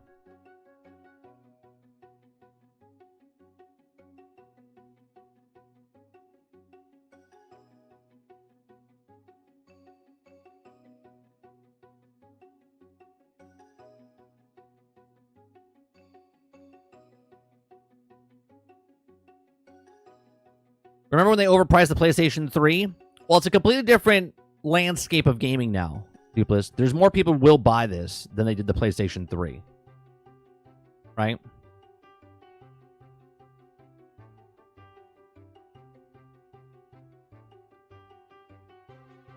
Chris says, so $700 US plus $80 for the PlayStation 5 Pro disc drive. Optional add-on is worth $780. Yeah, if you want that disc drive.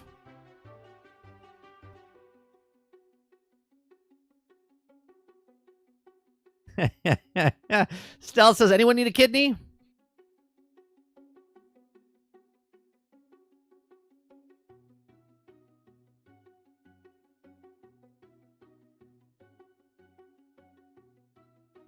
Amazing.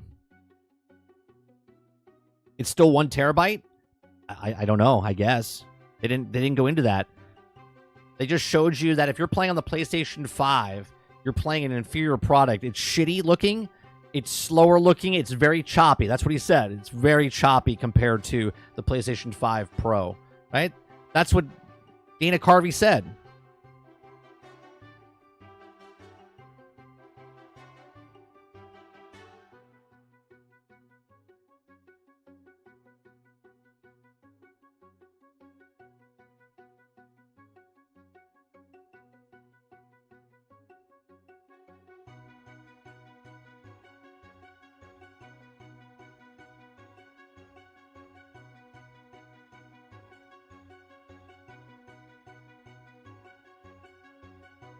Mark Kern said that the PlayStation 5 was inferior to the PlayStation 5 Pro. That's the guy that just spoke, right? Yeah, Mark Kern. He just said that it was choppy and it wasn't as smooth, and you need a PlayStation 5 Pro.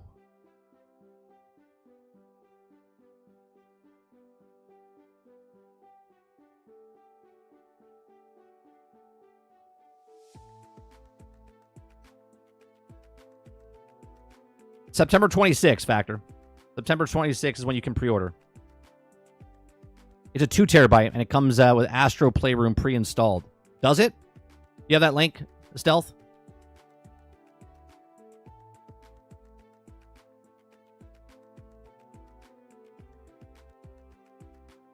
Comes with Astrobot pre-installed. Does that mean that sales are not doing very good for that?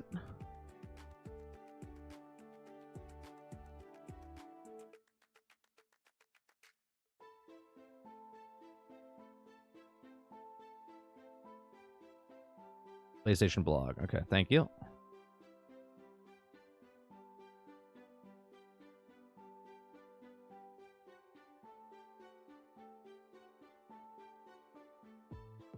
It's not the second game. Oh, okay, it's the first game. Okay. Okay. Okay. Welcome to PlayStation 5 Pro, the most visually impressive way to play games on PlayStation. Okay. Over the last 4 years since the launch of PlayStation 5, we worked hard to continuously evolve the console experience and deliver the greatest games and players expect from us. Today, we're incredibly proud to announce the next step in the evolution of Welcome to PlayStation 5 Pro, the PlayStation family, our most advanced, innovative console hardware to date. Okay, we developed a PlayStation 5 Pro deeply engaged players and the game's creators in mind. As many of you asked for a console that runs even higher fidelity graphics, even smoother frame rates at 60 frames per second, and achieve its PlayStation 5 Pro with several key performance features.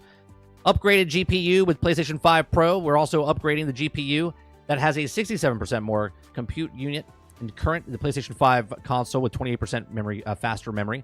Overall, this enables up to 45% faster rendering for gameplay, making the experience much smoother. Advanced ray tracing will add even more powerful ray tracing that provides even more dynamic reflection.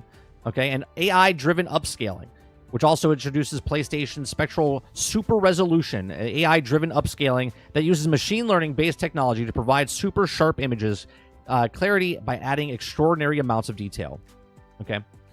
The PlayStation 5 Pro provides gamers with amazing graphics at the high frame rates. You can hear Mark Cerny, lead architect at PlayStation 5 Pro, discuss the key innovations from PlayStation 5 Pro in the following video presentation.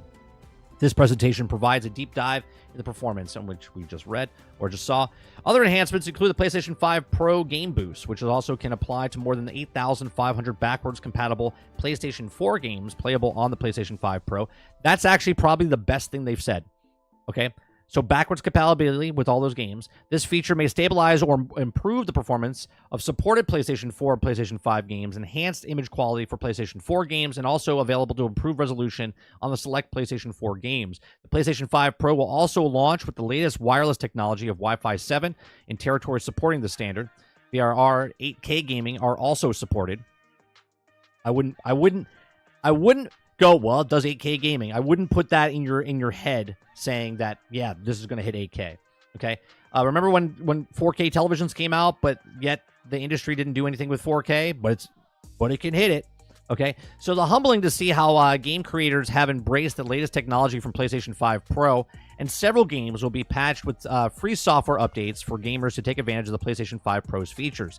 These games can be identified with the PlayStation 5 Pro Enhanced label within their title, and some games you can also look forward to, including blockbuster hits from PlayStation Studios in our third-party partners, such as Alan Wake 2, Assassin's Creed Shadows, Demon's Souls, Dragon Age Dogma 2, Final Fantasy VII, Rebirth, Gran Turismo 7, Hogwarts Legacy, Horizon Forbidden West, Marvel Spider-Man 2, Ratchet & Clank Rift Apart, and Crew Motorfest, and the First Descendant, The Last of Us Part 2 Remastered, and more. Okay? So you don't have to repay for those games or anything like that. If you have the PlayStation 5 Pro, those games will be updated. They'll have a PlayStation 5 Pro little logo on there.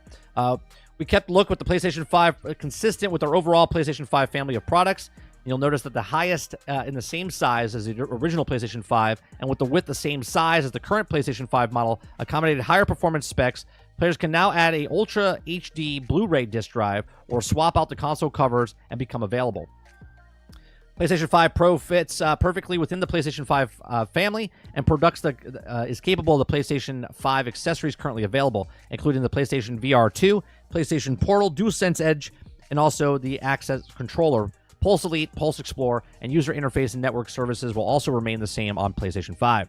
Now, the PlayStation 5 Pro console will be available this holiday at the manufacturer's suggested retail price at $699.99. Okay, it'll include 2 terabyte SSD, a DualSense wireless controller, and a copy of Astro's Playroom pre-installed in every PlayStation 5 Pro purchased. A PlayStation 5 Pro is available at diskless console with the option of purchase currently available at disk drive for PlayStation 5 separately. The PlayStation 5 Pro will launch on November 7th and will also be available participating retailers directly from PlayStation at directplaystation.com. Pre-orders will begin on September 26th. Good luck to you, those of you that are trying to get the pre-order.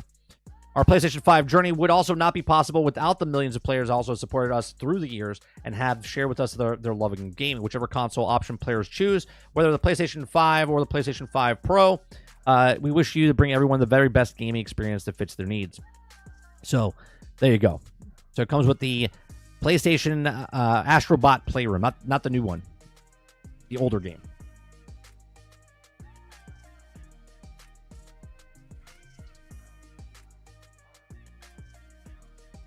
I like how PlayStation Blog has a Star Wars Outlaws banner above it. You think they paid a lot of money for that?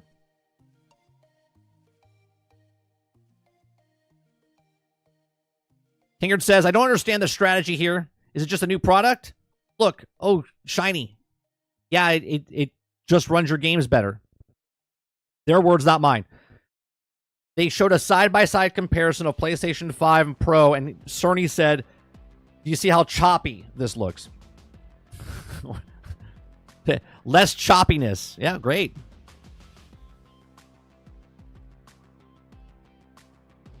Smell PlayStation 5 update coming soon and slows the system down.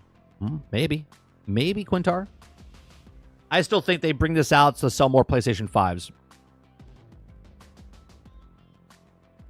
It's the old Astro, Jones, the old one.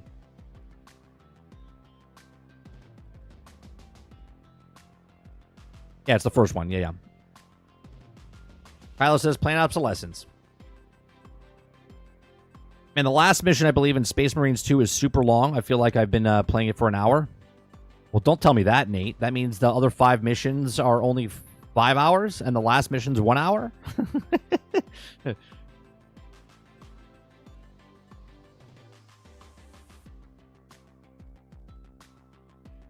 Oh, it came pre-installed in the last PlayStation?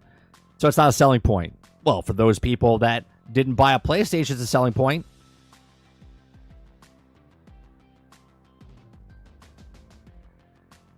Kuda Papa says there is no strategy anymore. It's just sell consoles because we are struggling to pivot towards what Microsoft is doing and can't pivot instantly for their player base will revolt.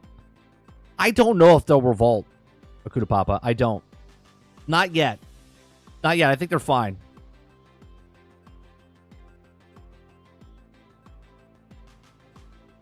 Dolphin says, so over $800 if you have physical games and want it to stand upright. That's right. If you want your thing to stand upright, is my camera getting... There we go.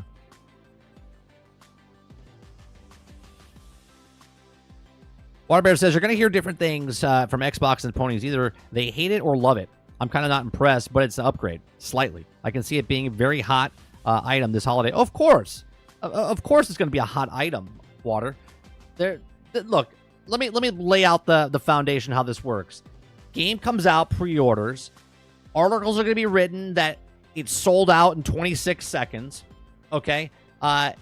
It's going to be out. People are selling it on eBay. Scalpers are selling it on eBay for $1,500. It's going to be super hard to get a piece. Okay? This is what's going to happen. Okay? This is the MO. Okay? People are going to come out that are fans of Sony and going, it's sold out everywhere. It's sold out everywhere. Right? Can't keep it on the shelves. That's because they don't put enough on the shelves.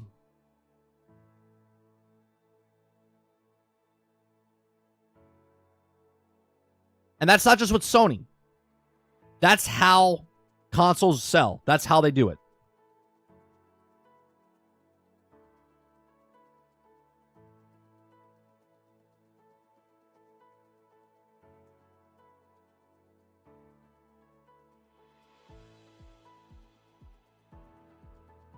If you want your thing to stand upright, there's a cheaper, bluer pill for that. Yeah, I think they sell these like little tabs that you can put on it that do a base. You could probably 3D print your own things for like 35 cents. Dupla says they need to recoup the Bungie purchase since there was a flop. Perhaps now Concord as well. They're like, they were gonna put it for $5.99, but they're like, Concord fail. Let's boost it up to $6.99. We thought we were gonna make some microtransactions from that.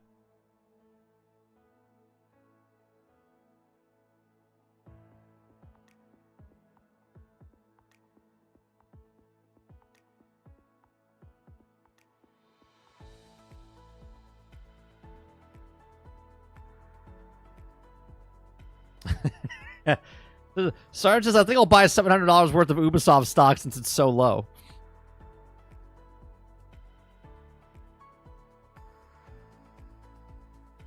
Craig says, for $700, that stand better be in the box. I don't care what the small print says. Yeah, it's not in the box. Not in the box, Craig. Not in the box. What's in the box? What's in the box?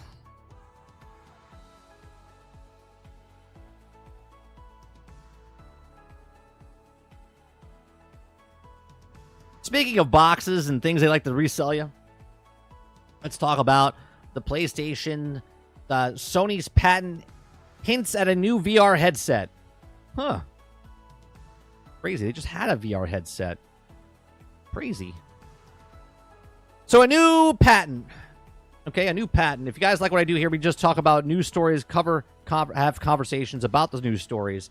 If you like this, hit that like button, hit that subscribe button. If you'd like to go above and beyond that, become a member as little as $5. We do live streams in the morning, Monday through Thursday. We do gameplay Monday, Tuesday, Wednesday. This Wednesday, we have a podcast chatting with Greg Owen, another content creator on YouTube. So there's a conversation of that tomorrow evening. And then we also do a podcast Thursday nights at 8 p.m. Eastern called Generation X Gaming. Come and join us for that as well. All right, so Sony patent hints at a new VR headset. A new Sony patent outlined an intriguing new prescription lens feature, potentially hinting at a company's research efforts regarding an all-new VR headset. This feature would also require hardware not currently supported by the PlayStation VR 2 and the current generation of VR headset from Sony. Now, sales of PlayStation VR 2 warned the months following its launch on February 22, 2023, leading many to theorize that Sony was planning to scale back its VR development efforts, and many attribute it to the VR headset's lackluster sales of its $549.99 price launch and the shortage of compelling the first-party and third-party titles during launch year. Now, I remember people telling me that these were flying off the shelves, okay? Flying off the shelves, and yet VR headsets, lackluster sales. Those are two different stories. Flying off the shelves and lackluster sales. Those two things don't go together, okay? So in March of 2024, the Bloomberg reported claim that Sony was halting production of PlayStation VR 2 nearly a year after the VR headset launched. This was due to the low interest from players. Let me highlight that for people. Let me make that really big for people so people can see that. This was due to low interest from players, leading Sony to hold on to a great amount of unsold PlayStation VR 2 stock. Despite this, the VR headset was resurgence of sorts in recent months thanks to the steep discount and release of PlayStation official PC adapter and the PlayStation VR 2.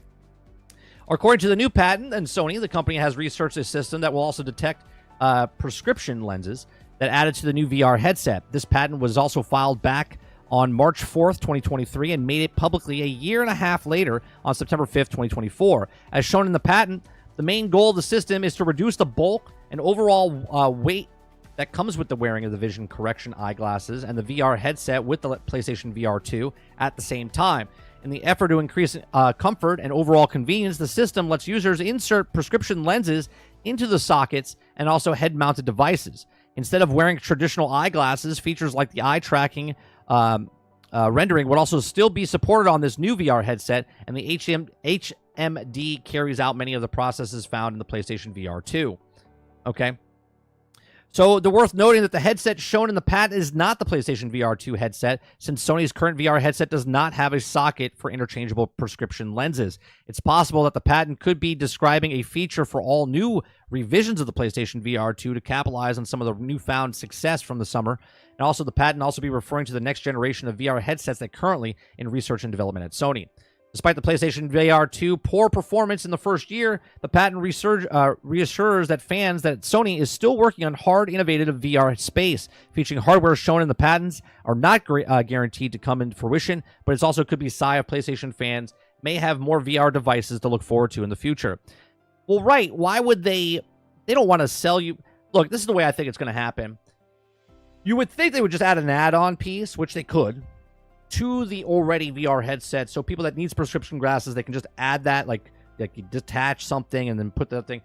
But that's not Sony how they run. If you already own a VR headset, you paid $549 for it, they're going to sell you the exact same headset again, but now with the interchangeable lenses inside if you need prescription glasses, and they're going to charge you an additional $549.99 because they know their clientele. See, I'm not mad that they keep selling the same peripherals over and over again with just small increment changes, because the clientele eats it up, gobbles it up, right? If one of your favorite restaurants comes out with a hamburger, but now they put 2 hamburger patties on the thing, you're gonna be like, oh my God, this is so much better. And they get you for the same thing, right? It's a bad example for food because you eat it and then you move on and they can keep making it. But with products, okay, they're going to make the same thing with just incremental improvements and then sell it to you for the full price, okay? But most people will buy the older product first, then the newer product, which is fine by the company because they do that on purpose, right? They want to move the stock of the older prices, so they'll bring out something new. Make the problem, sell the solution. The problem is that no one's buying these things. The solution is, well, let's make another thing to make this thing look more attractive, okay? And that's what they're doing with the VR 2, potentially, with the new headset with the interchangeable lenses for people that wear prescription. And that's what they're doing with the PlayStation 5 Pro. Now, obviously, the people that like the PlayStation 5 Pro or they like the lenses, they're going to buy this and they're going to make more money.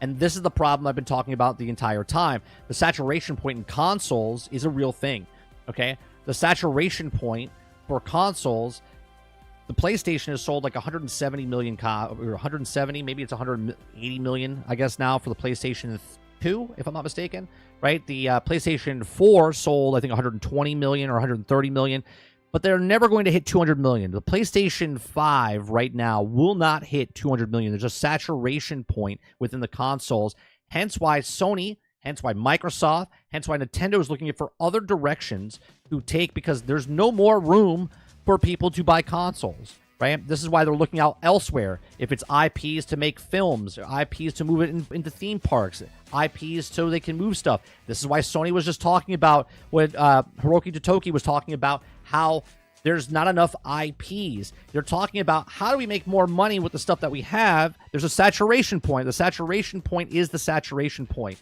and they have to figure other different ways to make money from the same people. Well, if you can't make new customers come in, then you have to appeal to the people that are already in your ecosystem. And the way you do that is there's people that have a PlayStation 5 and they want to keep up with the Joneses, so they're going to get the PlayStation 5 Pro, right? There's people that are on the PlayStation 4 that think that's too expensive, so now they're going to get the PlayStation 5 if it goes on sale, or because it's cheaper than the PlayStation 5 Pro, so on and so forth. But for someone to ever come in my chat and tell me there's not a saturation, it doesn't matter what system it is, there's a saturation point. And they can't get past that point unless they do other things. So they have to double down, triple down on the clientele that's already in their ecosystem. These are just my thoughts. Let me know yours in the comments section down below. Please make sure you share, like, subscribe. And if you like what I do here, please make sure you check out some of our other videos. Thanks for watching.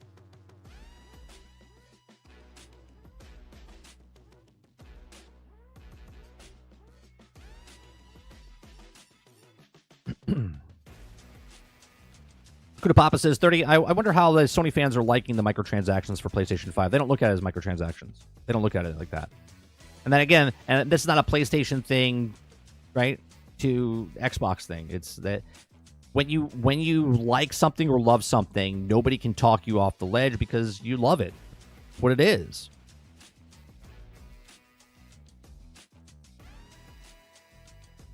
The new VR will cost $750. New Portal will cost $300. Book it. Craig, I don't know if you're wrong there. I think if the new headset, if they're making a new headset, the new VR headset, and the old one was more than the actual device itself, okay, the perfect spot is that $300 to $400 range. But Sony came out with a $550 VR headset, right? It bombed, and now they're making another headset, and I think you might be right. It might be up in the upper $550, right? It might be the same price. It might be $600.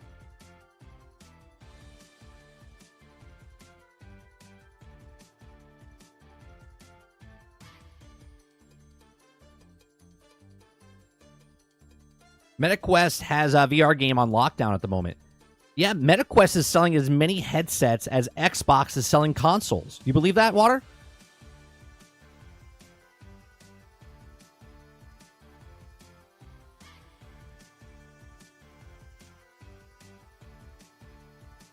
Do we smell $100 base games coming soon? They're already here. They're already here, Stealth. They're just disguised as early access for 3-4 days. They're already here.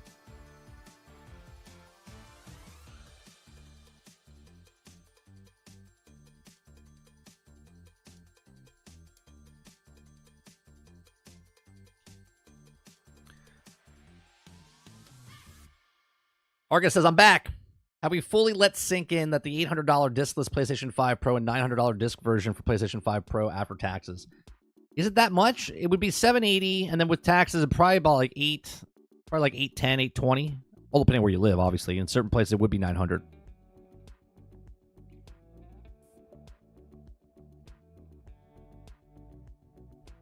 Craig says, even the 3DS hit saturation. Even with the Switch, it's getting there. I believe it. You believe that the Switch will hit 200 million units? Is that what you're saying, Craig?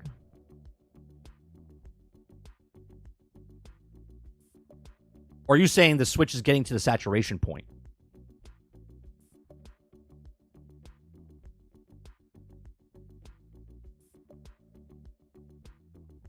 Waterbear says, I don't hate it, don't love it. But the Meta Quest 3 is the best headset out. You use any system that uses the HDMI. It's the greatest headset, has multi-uses, and you can also actually work with the headset and using it in HDMI link now mode. The screen looks gorgeous and zero lag time. They just came out. Here, let me bring this up.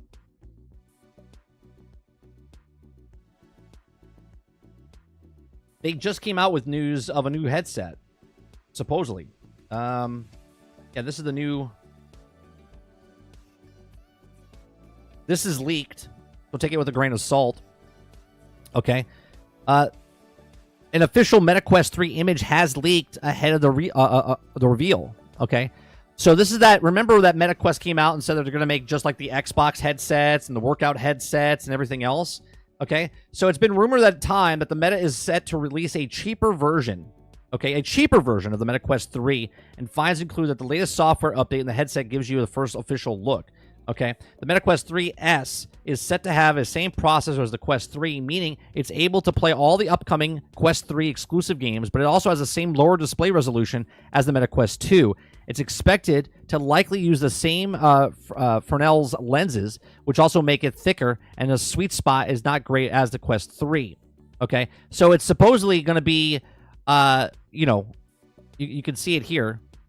Going to be 1832 by 1920, which is not as good as the Quest 3, but it's going to be lower price. We don't know what the actual price is yet. It says here to offer color pass-through inside-out tracking, although it seems likely it probably won't be at the same level as the MetaQuest 3, and use different technology to allow the depth perception.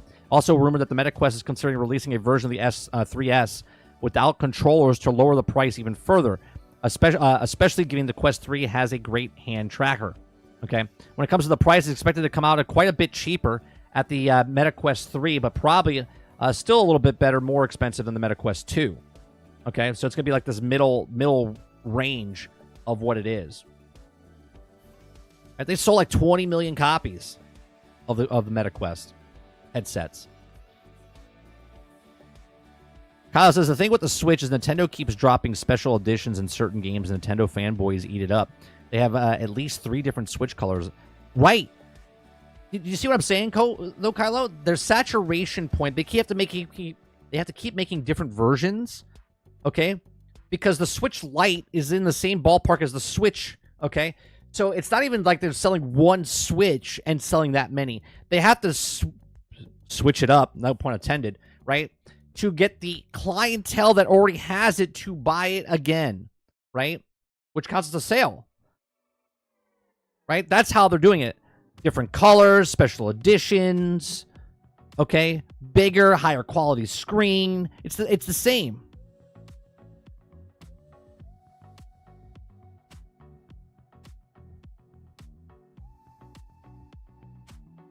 They're so close to just wearing glasses for VR rather than the large helmet. When the glasses are mainstream and solid VR, will blow up. Right, the Switch is up to so other will buy it. Trust me. Look, a lot for me and not to buy a Tears of Kingdom edition Switch when I already have one. Right, and this is what I'm talking about, right? So this is exactly why I say there's a saturation point of consoles. But everyone's like, no, more people are buying consoles. That's false. That's false. Sure, PlayStation has 60 million consoles, and they're the leader of it. Sure, Xbox or Nintendo has what 100 and what is that? What is the price or what's the total sales?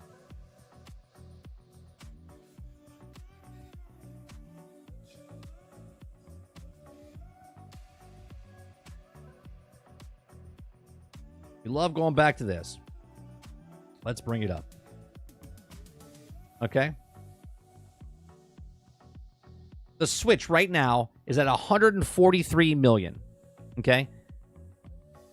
143 million, just behind the Nintendo DS, which is at 154 million, and the PlayStation 2. I don't know when this is last updated, but I think this is at 170. I think this is at like 160, and I think this is at around 150, if I'm not mistaken. Okay. Right? PlayStation 4, 117 million. Okay, which I think is like 125 million. Okay. PlayStation 3, 87. And right now, the PlayStation 5 is at 61, which is, I think, is around 64, I think, if I'm not mistaken. Right? Right? Do you really think that the PlayStation 5 is going to shoot ahead of the PlayStation 2? It's going to be double, and it's going to be approaching into 200 million? No. Because there's a saturation point. Hence why companies are putting more games on third-party products, and why more companies are putting it on PC.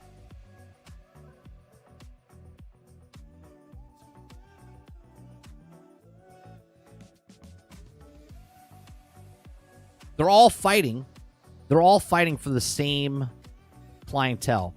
And there's a mix. Majority of people that own an Xbox or PlayStation also own a Switch. Okay, very few people own all three. Okay, and if you own a Switch, you own either PlayStation or console, right? Either one of the consoles, Xbox or PlayStation. But if you own a PlayStation first, you probably don't own an Xbox as well, because it's like you can play most of the games on there, right? Especially Xbox, you don't need an Xbox because you can play most of their games on PC or on Game Pass or whatever. But you need a Nintendo if you want to play those games, okay?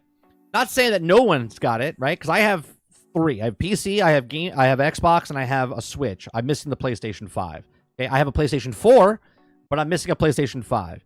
And if it was the opposite, and I didn't have an Xbox, and I had a PlayStation 5, I wouldn't have an Xbox, but I would play Xbox games through the cloud or through the Samsung TV or through Game Pass itself, right? There's a massive saturation point that they're all fighting over. This is why Xbox got out of the game and said, we don't want to be a saturation point with the console. This is why they're doing Amazon Fire Stick, mobile phones, because they have more people paying $10, $20 a month than they do actually have people that have consoles.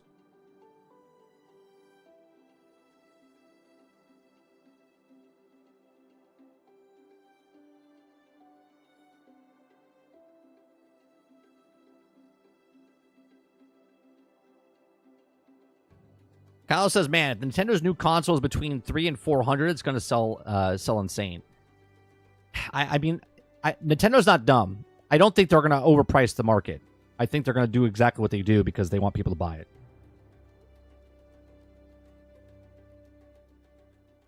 They would rather have a lower price to get people's hands on the console so they can sell 50 million copies of each game.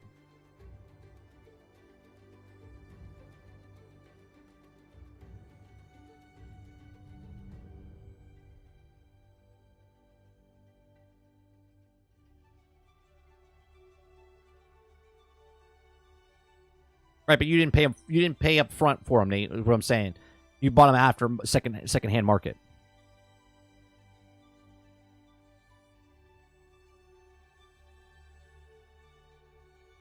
Right? And even if you bought them where you have all of them, you're leading the 1 percentile.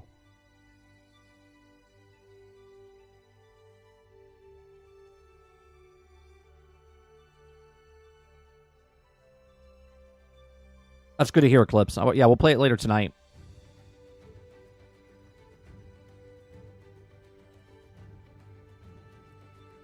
Like you said, the Switch owners own on average 25 games, you said. Yeah.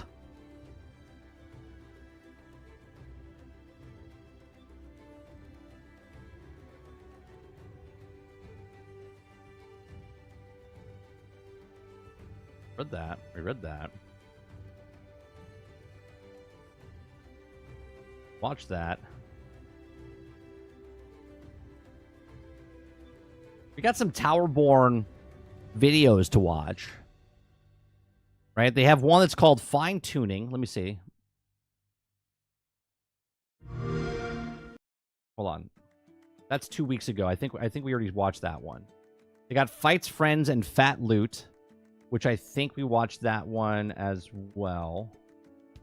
Yeah, that was Dev Diary 2.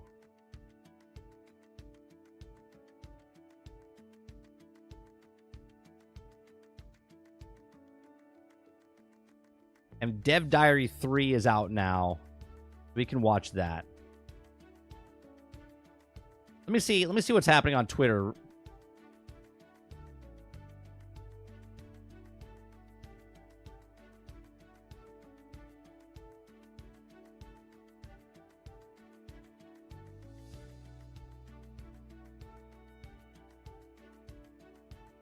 A lot of people are saying no disk drive, no sale. Unfortunately, I think that's the lesser of the group.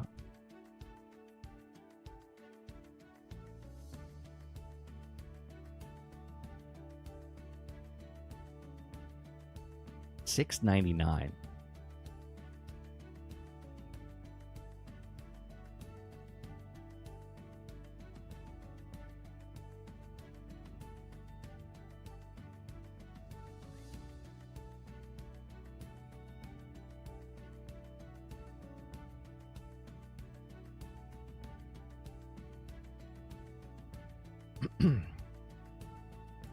That's crazy. $6.99.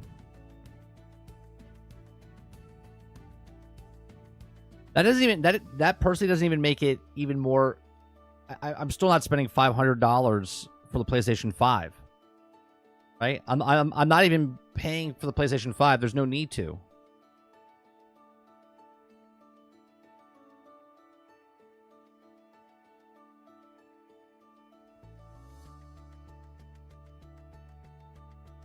Jesus Christ. If the PlayStation 5 Pro costs $699, what do you think in like 2 years what the PlayStation 6 is going to cost?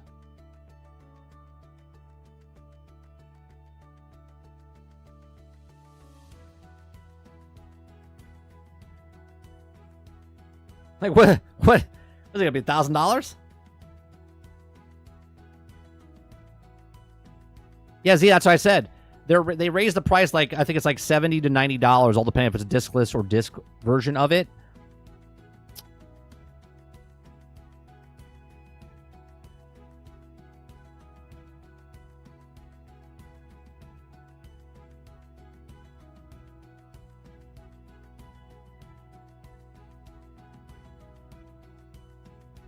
$699 with price drops for older units. No, they raised the price.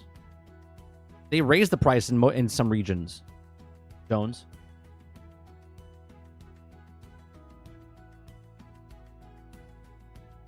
Here in the States, I think it's the same. It's still $500. $550 with like a bundle.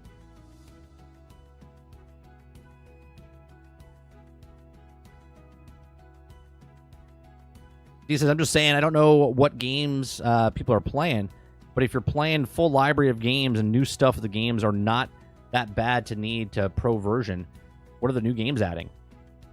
They're just more clarity of the game. Less blurriness and less choppiness is what they said in the video.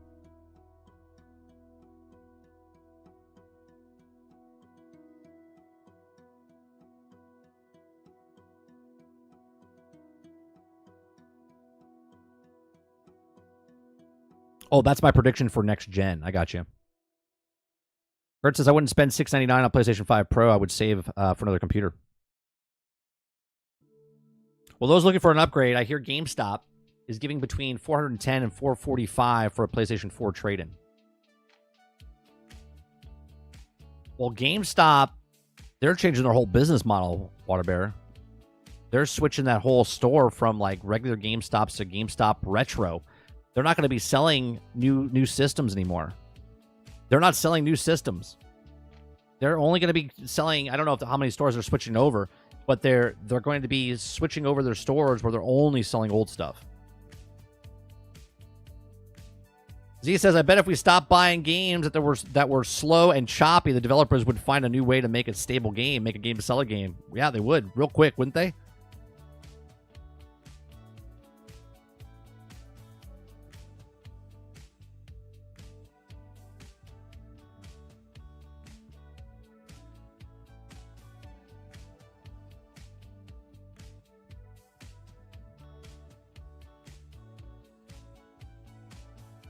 I want to go see... Let me go to the comments section.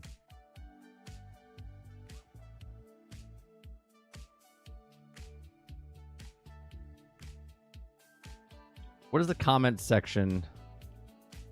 Oh, you know what? I can't see... Let me... Hold on one second. Can I... Yeah, new window. Let me see the dislikes, if there's any dislikes.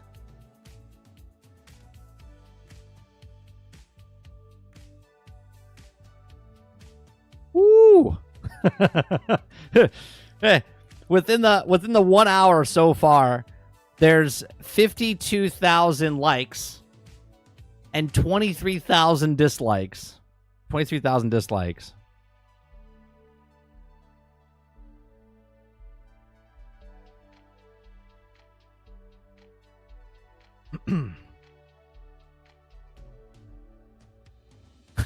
Someone says it ended so abruptly after the price reveal, like they just threw a flashbang in the room and ran. They're like, and all of this is yours for $699.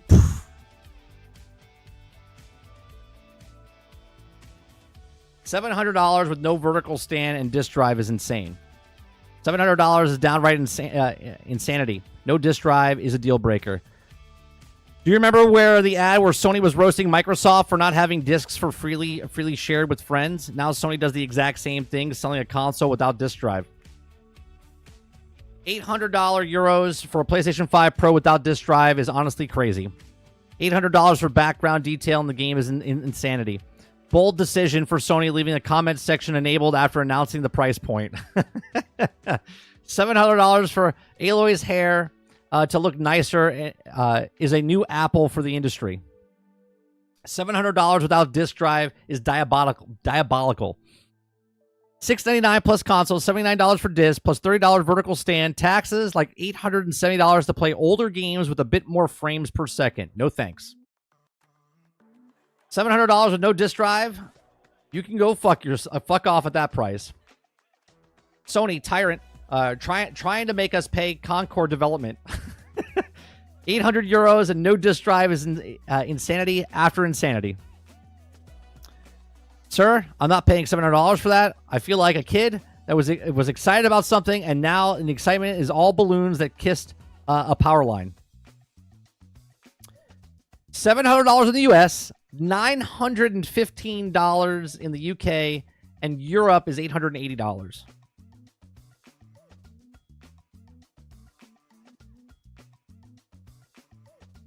$700 is the Concord level fail.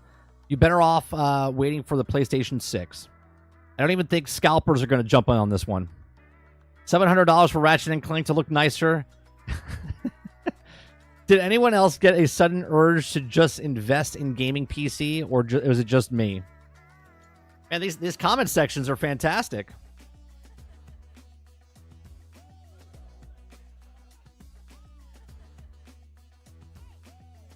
Dirty, a flashbang, and they took the goalpost with them.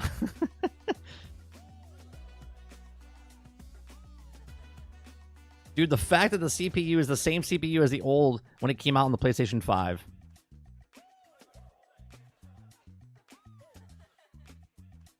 So giving a $450 trade-in to your PlayStation 4, how much for trade-in for PlayStation 5? $450, and you still got to pay... You still got to pay $250, $300 for that system. Asking €800 without a disc drive is just diabolical. And that's exactly why Sony needs competition. Yeah, could you imagine? Could you imagine if there was no other consoles out there?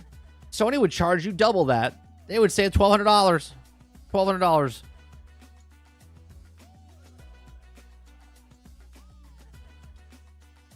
$700 without a disc drive, vertical stand, for what? There was less than 10 games that truly used the power of the PlayStation 5 in these 4 years, and now I should buy something expensive just for better frames per second? This is insane. Back in 2016, the PlayStation 4 Pro open price was only $399 and sold completely. Then now they sell a PlayStation 5 Pro for $700 with no disc drive and vertical stand. It's ridiculous. The video did an excellent job of convincing me to stick with my standard PlayStation 5. Good. $700 and a disc drive. You're paying almost $800 to get a full console. Right. They're doing what they do with the console with the video games now. I wonder if people would spend in this form. I wonder if people would spend an additional $200 on top of that to get this system 3 days early access. I wonder if they would do that. Do you think someone that defends the 3-day early access for video games would be like, that's stupid if they do that with a console? The same. Be the same, wouldn't it? Okay, PlayStation comes out on November 7th, but if you pay 3 days early access, you can get your PlayStation 5 Pro 3 days early for an additional $150.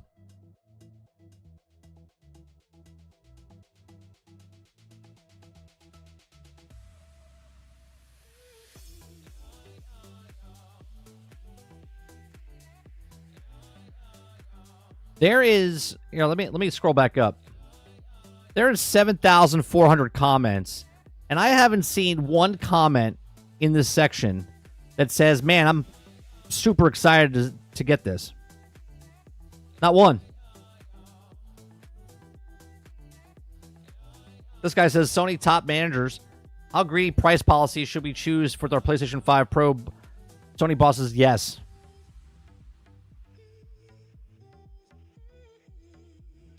This guy says $700 without a vertical stand and a disc drive. That's absolutely insane. Guys, if we don't buy the product, they'll get the message loud and clear, and the consumers hold the power. We pay, we say. And now they're ditching the disc drive too. Seriously. I saw that coming with the PlayStation 5 Slim and the optional disc drive, and the future of PlayStation and even Xbox is going all digital is pure madness. Watching this with the $15 in my bank account. Oh man. $700 plus tax with no disc drive and no stand is crazy. That is the deal breaker for me. The fact that $700 is no disc drive was also unquestioned in meeting is insane. Describing the performance quality of the PlayStation 5 is practically the only 1.5 years old due to shortages and scalping as choppy is insane. Right, describing the performance and quality of the PlayStation 5 that is practically only 1.5 years old due to shortages and scalping as choppy is insane. Yeah, did anyone else hear that? I heard it. He said that the PlayStation 5 is choppy. He said it was choppy. Here, let me go back up to the video. And he said it right. He said it right here on the split screen. Where is it?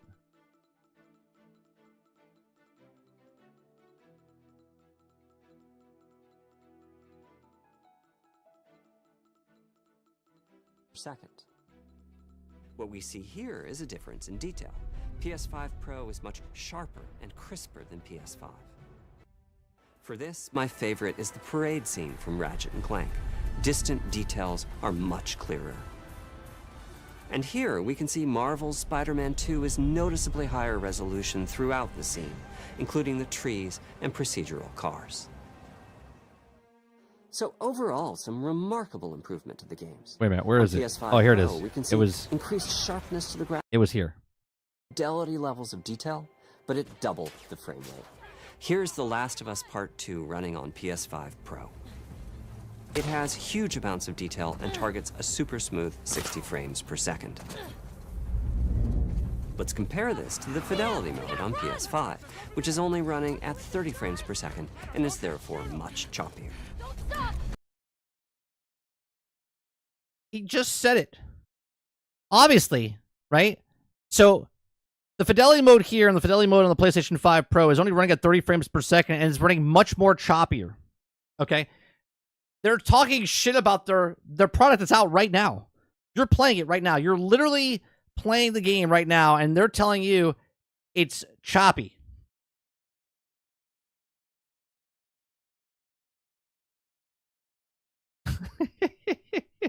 Yeah. It's insane. It's insanity.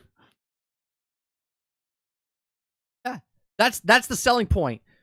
That's the selling point. Yeah, we sold you this, and it's choppy. You need to buy this so it's not choppy.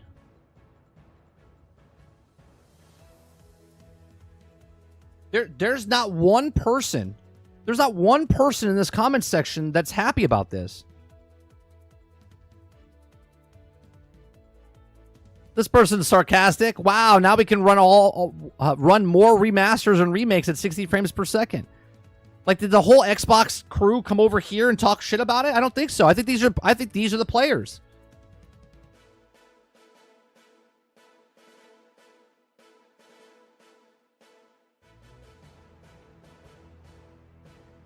The worst part about this for me is they don't care about our feedback at all. My expectations for somewhat wishful thinking about the unrealistic when it compared to the competitors are doing. At that price, in this economy, for no disk drive included for physical games, no physical PlayStation 1, 2, or 3 backwards compatibility, no digital library transfers of our games we bought on PlayStation 3 store is disappointing. I really want a PlayStation 5, but I'm either priced out unless I get the discounted, older, secondhand console somewhere, or it doesn't seem worth it right now. Oh, that guy's definitely buying it. He's going to buy it down the road. Even a collector wouldn't want to buy this. Mark Cerny, while not as flashy as his other character like Garth, is up to among the most iconic Dana Carvey characters. Truly a master of disguises. Oh, man. I love it. Internet, 3 points for the internet. All turns still winning, but the internet's got 3 points. The whole presentation was basically just to say, look, guys, you could do 60 frames per second now. Come on, Sony. You guys have to do better. Okay?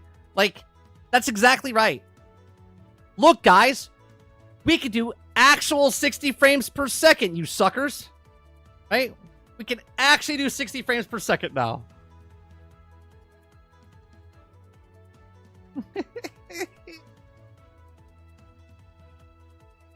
Oh, man.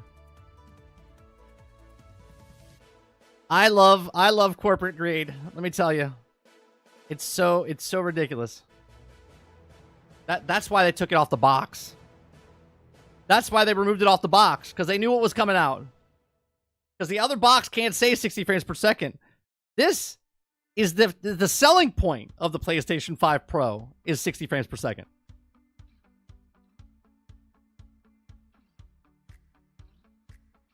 That's true, Craig. They actually did say, technically, they did say you may get 60 frames per second. He did say that in the video, didn't he?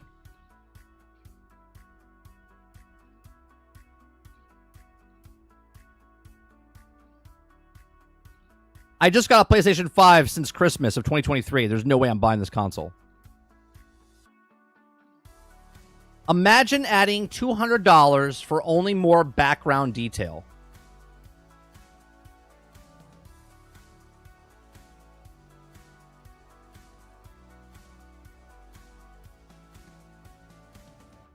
So you're willing to pay $700 for a console with no disk drive and also slightly increased in graphics.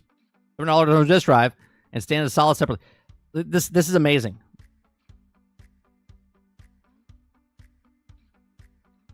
He says this motherfucker is smiling like he's not about to hit us with a $700 price tag. Hold on, let me see.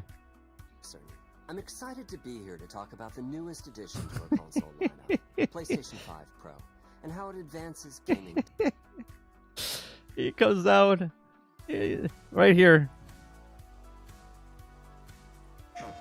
Hi, I'm this right here. This is it right here. This is the poster right here.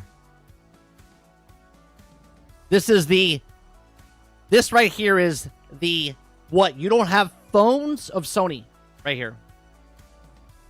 That's what that smile is. What? You don't have phones? That Activision did?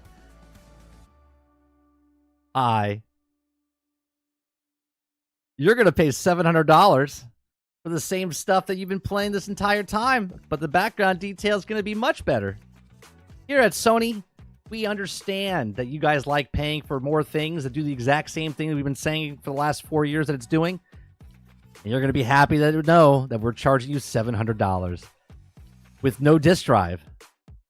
And the stand is sold separately.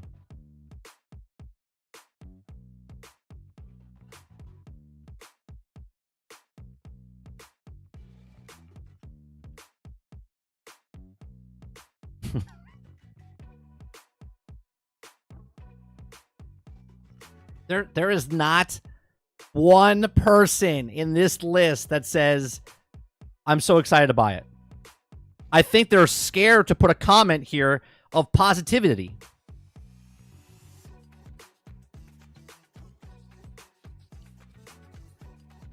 Z says 30. This is the new PlayStation 5 Pro. Help get you the matchmaking better infrastructure of these game servers are going to be at speed bump with faster systems.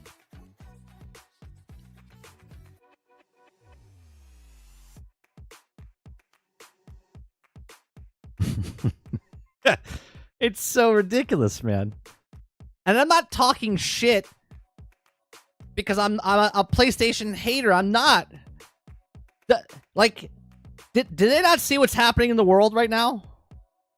Do they not see how much is what's happening in the world? Like, people are spending more money right now on groceries than ever before.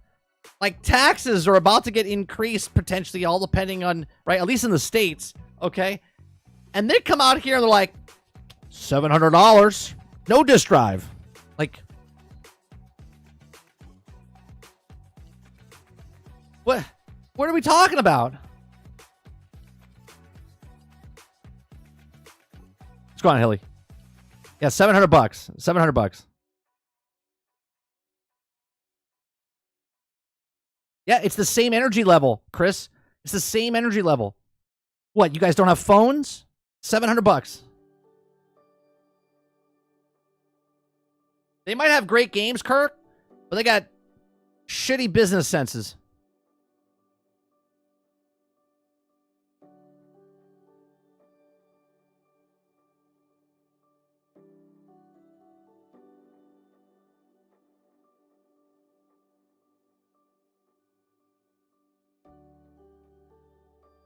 Like, there's seriously not one. Not one. I'm not exaggerating. I'm looking for one person that actually says I'm excited about this.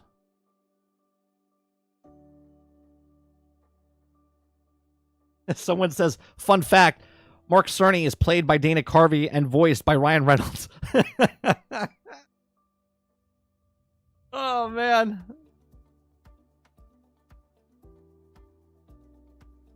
PlayStation 3, $599. PlayStation 5 Pro, hold my beer.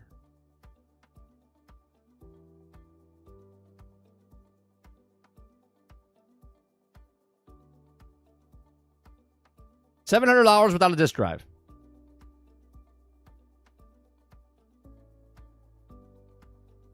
$699 for upscaling ridiculousness. There's not one, chat. There's not one positive message.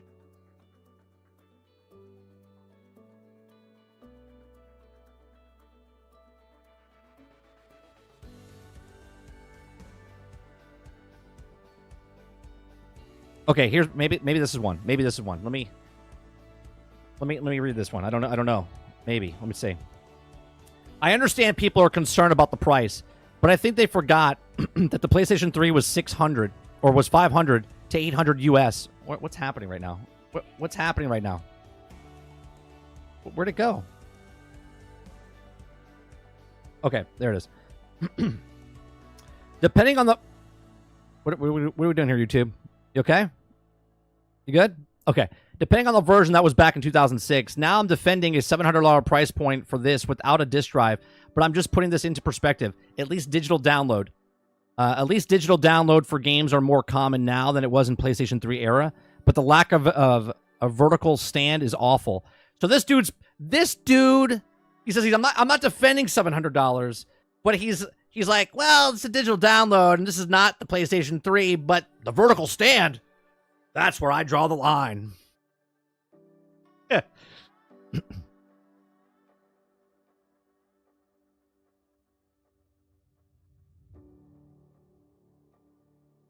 Maybe, hold on a second. Maybe this is the plan. Are you ready? I know what the plan is. Sony's playing chess here while everyone else is playing checkers. They come out with the $700 price point. They put it out there to see the insanity that people are talking about. And then they come back and they say, we've heard what you're saying. And we're lowering it to $599. We're lowering it to $600. And everyone's like, woo, they heard us. They lowered it to $600. Woo! We've won. Sony, the company for players.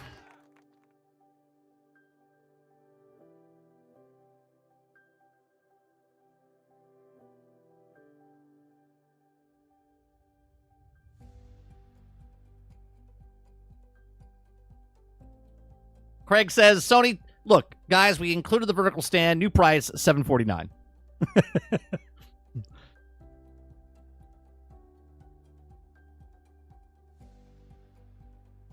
Kylo says, man, they could have done this to purposely to be the savers. Wouldn't put it past them. I'm just putting it out there. Actually, you know what they'll do? I'm gonna change it just a little bit. They're gonna throw in one of the new games they come out with before the holiday season.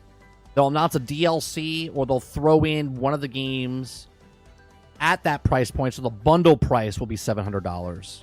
Just throw in the game in there, a digital copy. They're not gonna actually throw in an old game. Okay, they're not gonna throw in an old game. Or a hard copy of the game. It'll be a digital code of a game. So they're not going to bring down the price. They're just going to put more value inside of the $700.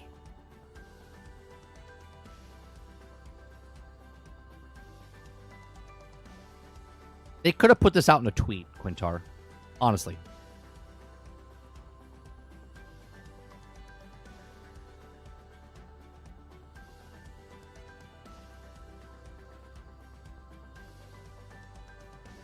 Yeah, there's still, as I'm scrolling, there is not one person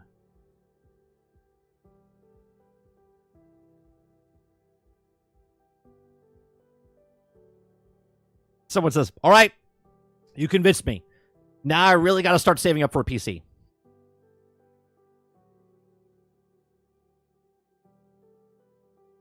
Not one person.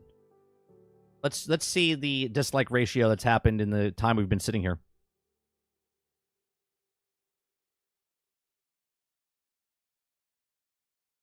They've gained 5,000 dislikes in the amount of time that we've been reading. And they haven't gone up at all at the 56,000. It's been 56,000. It was 23,000. Now it's 56,000 to 28,000. I think by the end of the day today, it will be surpassed. It'll be surpassed that.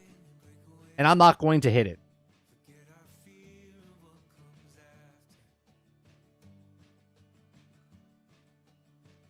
What's your over-under? Oh, 100% discless. 100% discless. No disc. If they do disc, it'll be separate, just like they're doing now.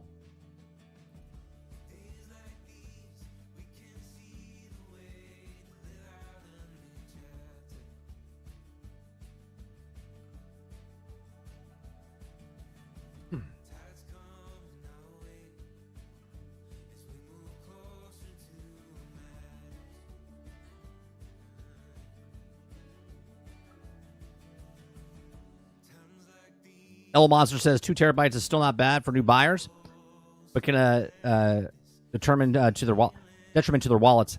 It's that 2 terabytes not enough for the $700. You can definitely get a external hard drive for cheaper than that.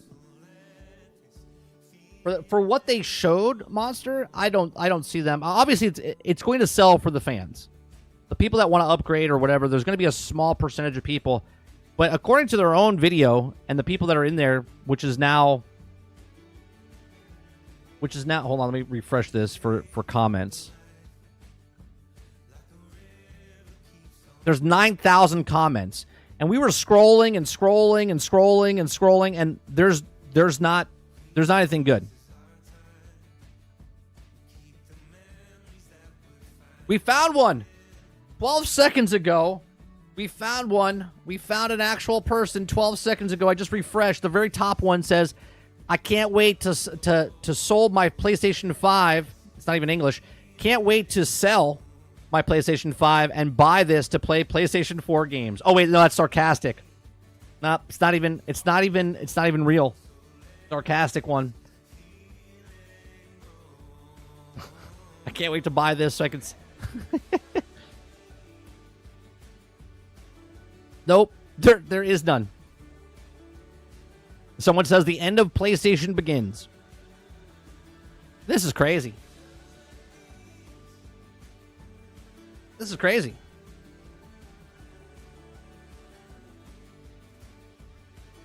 Oh, take my money. Found one. We found one.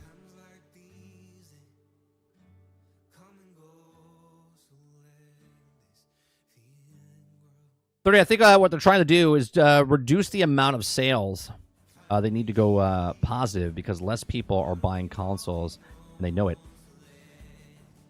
But we knew this going into this cycle of consoles, Akuta Papa. Especially going into the pandemic, we knew that, one, the chips were not being made, and there was going to be less consoles sold. But even if we didn't have a pandemic, there's still less people buying consoles. Because going digital, people think that, well, if I'm going to go digital, then I'm going to get a computer. More and more people are buying PCs.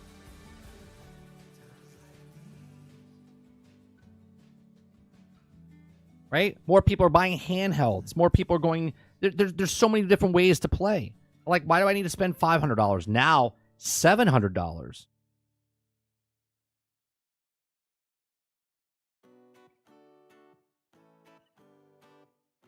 That's crazy, man.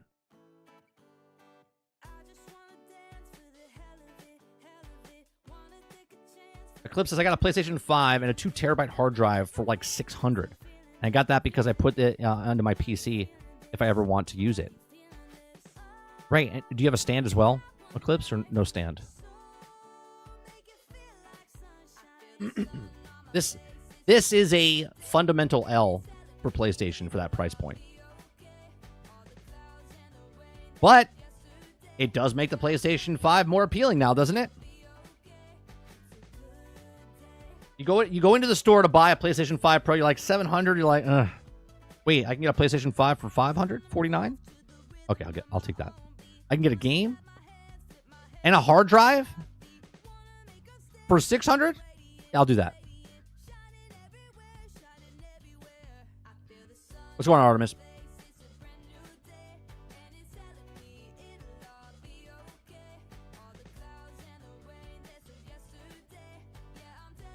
You do have a stand. It came with the stand. There you go. Right?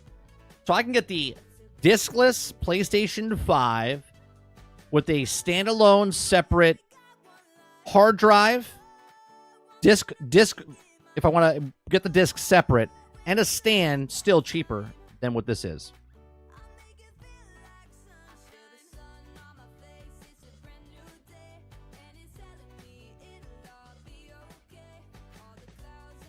People are comparing the PlayStation 5 Pro price to the 2 terabyte Xbox being only $100 more.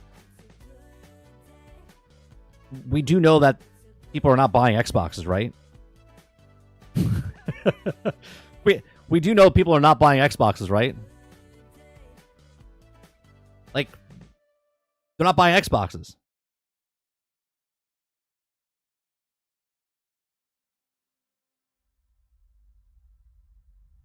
When is the no physical games apocalypse coming? I don't think there'll ever be. That's why they still have a disc drive that they can sell you to make extra money. I don't think it'll ever disappear completely. It'll be like record players and whatnot. Like, there'll still be a device that you can purchase to play the discs. But the real problem is if the developers decided, or I should say the publishers decide that they don't want to make discs anymore, that's it. It's over. Right? We've already started seeing it happen because limited run games still prints out discs. You can still get a disc for a game. But majority of games that you buy now, even in the stores, are just digital codes in a box, right? And if there is a physical disc, very few are left in the actual stores. If Target, Walmart decided that they don't want to sell physical discs anymore, that's it. You can't get your hands on it anymore. The only way you can get your hands on it is by using their online site or go through Amazon or whatnot. You can't go to a physical store in the future and buy a physical disc anymore. You would only get digital. 30 says, no doubt, they just buy a regular PlayStation 5. You can get 4 terabytes hard drive for less than that and not have to worry about anything except for 30 frames per second. And this is, look, I'll stick what I was saying in the very beginning before we even announced the price and the actual machine. The sole purpose of this coming out is to sell more PlayStation 5s, not to sell PlayStation 5 Pro, okay? Is to sell more PlayStation because people value their money, okay? And if I could spend $700 and get just the console, discless, with no stand, no games, okay? Or I can spend $500 and then get a hard drive, extra controller, couple games, and pay $700, then someone's going to pay $700 for with the old PlayStation 5 or the regular PlayStation 5 with a bunch of features and a bunch of games than they would the PlayStation 5 Pro. Make the problem, sell the solution. They made the problem. Here's the price point, $700. The solution is the PlayStation 5s that are not selling right now. And I'm not saying they're not selling because they're not selling. I'm saying the saturation point, right? A lot of the PlayStation 4 players that still have their PlayStation 4s, which is 60 million people, okay, haven't moved over to the PlayStation 5 yet. They were either waiting for the Pro or they're waiting for a sale or whatever they're doing. And now the PlayStation 5 Pro is coming out and the PlayStation 5 is there. So now they're like, well, what do I do? I can't afford that, but I can afford this. The PlayStation 5 is still too expensive for those people that haven't moved from the PlayStation 4 yet. But this is much closer to their budget, right? Because now the $700 are like, well, if I'm going to spend $700, I'm going to get this, and this instead of just that.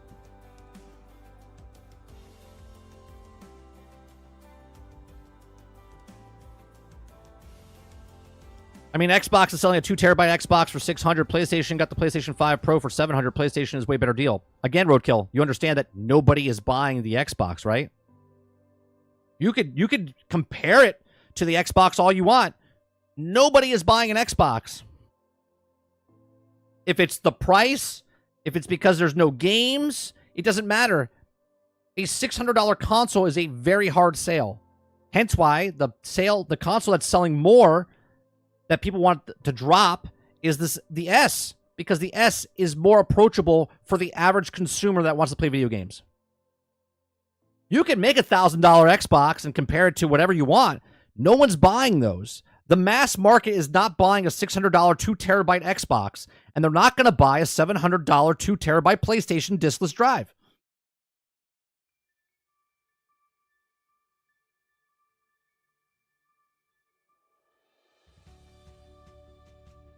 You know what?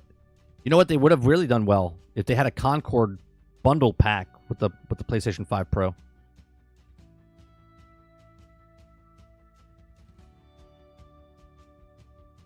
Yeah, people have. That's exactly right. Because the console fanboys on both sides have to start comparing. Well, the Xbox is doing this. Oh, you mean the Xbox that you made fun of that's not going to sell? That's not selling? You're comparing yourself to that? Congratulations, you've played yourself. Because no one's going to pay $700. And when I say no one, someone's going to take it verbatim and be like, oh, well, I'm buying it. The masses are not going to buy a $700 system diskless console. They're not.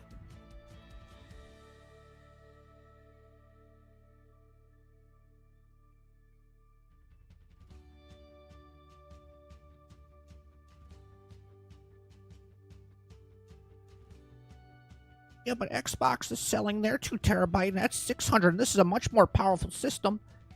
It's buying their system.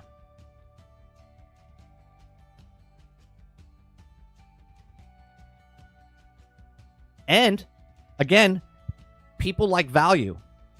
If they were buying an Xbox for $600 for the 2 terabyte, they also pay $180 for the whole entire year, and they have 400 games they can play from day one.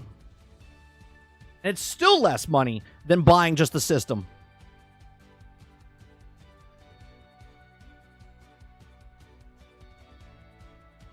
Everyone thinks that the 1%ers are what moves the market. It's not. It's not. If it was, then they wouldn't care about how many consoles they sell. The masses of the people that buy video games, the masses, don't care about frames per second. They don't care about 4K, 8K, right? They don't care about any of that stuff. They're like, I have money. What is the best thing I can buy for the value of my money? The techies, majority of you in chat that like to play video games, look at it and say, well, I want to play 60 frames per second, 120 frames per second, and this hard drive thing and that. We are the minority of the gaming industry. They need the masses to buy this so they can make money. The average consumer is not going out and paying $700. Did all of a sudden, did the world...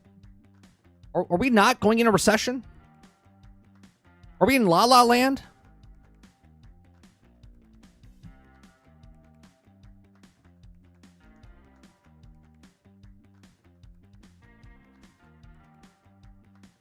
People are paying 75% more for groceries, and they're like, yeah, $700 for a console.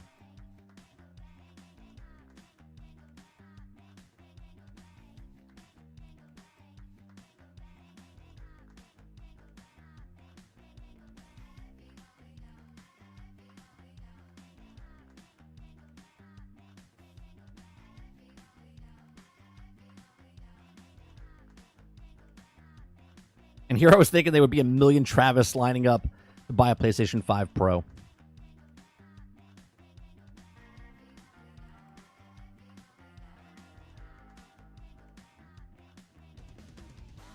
Chris says, why do I need a good-looking grass/environment graphics running at 120 frames per second if all most need is for the game to just run fine? Right. Right? Give me a game that's not broke, buggy, and unfinished. And again, this is not a Xbox or a Sony thing. This is just the gaming industry. Give me a game that's not broke, buggy, and unfinished. Okay? And I'll give you my money because you give me a product. Right? Now I have to pay $700 for a system to get the best potential. Maybe the game's going to be done, or maybe it's running smooth. Like, think about this for a second. You paid for Last of Us on the PlayStation 4, right? Then you bought it again for PlayStation 5. Then they got a remaster again for Last of Us 2 on the PlayStation 5. And now they're going to upscale it again. Like they're selling the same thing over to you.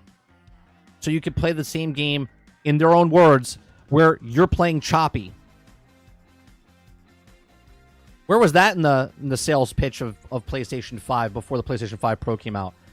Come over to the PlayStation 5 where you're playing choppy games.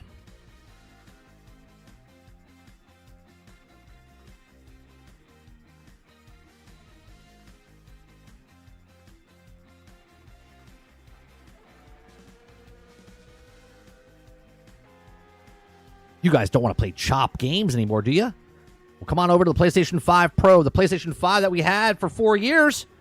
Best gaming console to date. Even though it was choppy. Now we need you to come over to the PlayStation 5 Pro for less choppiness.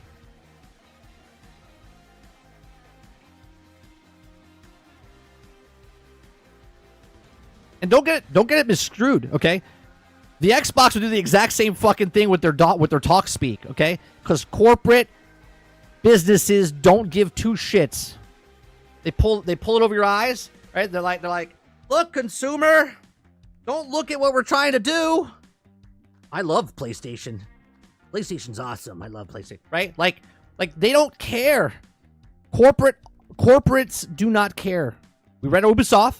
They don't care. They care about the year over year. They don't care about gamers. Sony doesn't care about gamers. They care about your wallet. Okay? They don't care about making good products. Okay? Xbox doesn't care about making good products. They just want the bottom line to move up like this. Year over year.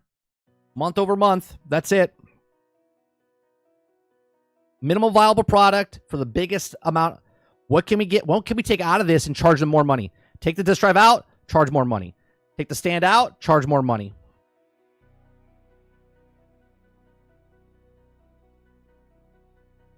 Where's the chopper? This is why every game starts fidelity mode, and people say that everyone cares about 60 frames. If they did, they would start it out in performance mode. Casual gamers do not care. They see this as a pretty graphics. That's exactly right. Exactly right, Eclipse. But again, talking to people in this room, people will be like, no, I care about 60 frames. Yeah, I get it.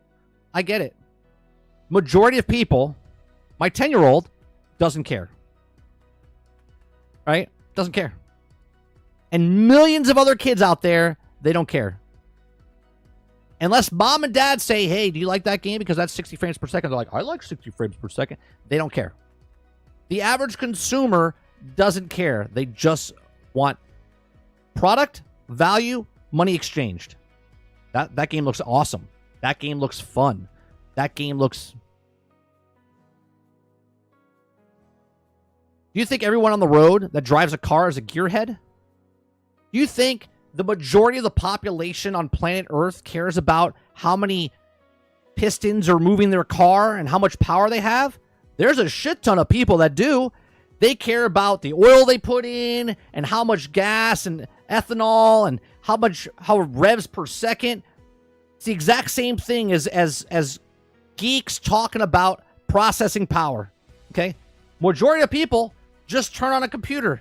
They don't care if it's an i5, i7, i9. They don't care about graphics cards. They don't care if it's a 4-cylinder, a 6-cylinder, a 9. They don't give a shit. They get in the car, they turn it on, it drives from point A to point B. They like driving, they're having fun. They don't care.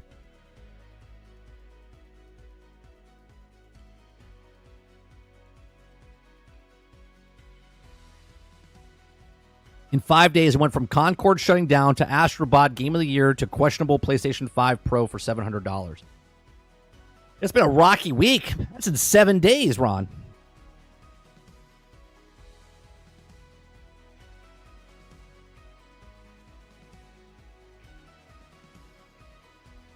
Kuda Boppa says, if I'm caring about frame rate, I play on my computer. If I'm just wanting to play, I don't care. I'll play on a console. Altern says, Mini 30 doesn't... It's Little 30. Little 30 doesn't care about 60 frames per second. I think you're raising him wrong. Perhaps. I would save a lot of money if I just told them that you don't want to play that game. It's not a 60 frames per second game.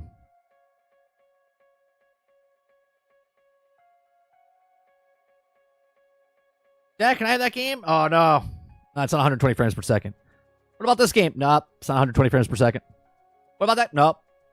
We only buy games in this house that are 120 frames per second. Dad, we don't have that many games. Well, that's because they don't make them yet.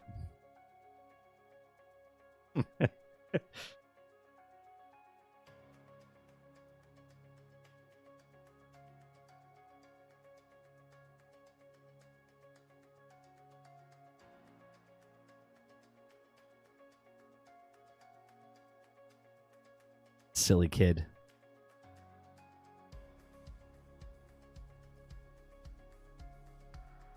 That's right, I'll turn. He plays on the S. You don't spoil the kid. You don't give the kid the best version of anything. He's 10.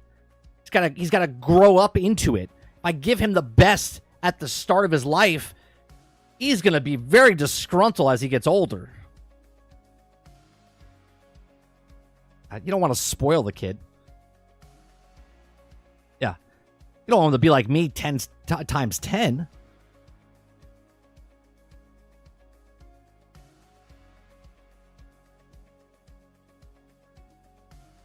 Robert Jones said, did I mishear the PlayStation 5 Pro marketing say 84% of gamers changed the performance mode? He said something.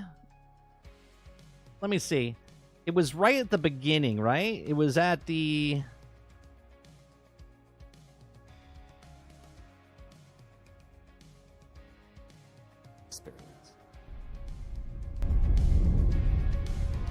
When PS5 debuted in 2020, it brought a lot, reaching into powerful RDNA, including breathtaking speed.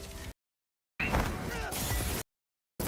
brings an unparalleled here bigger than can be supported with graphics modes. It can be a difficult choice for players. Fidelity modes emphasize the visuals, typically through higher resolution rendering. These modes might also have enhanced detail or use more ray tracing. But the games only run at 30 frames per second. The visuals can be choppier and the controls less responsive. Performance modes emphasize frame rate and interactivity, typically choosing to run at 60 frames per second, mainly by reducing the graphical detail until those frame rates can be achieved. When asked to decide on a mode, players are choosing performance about 3/4 of the time. Removing that decision, or at least right, 3/4. Yeah, 3/4 of them.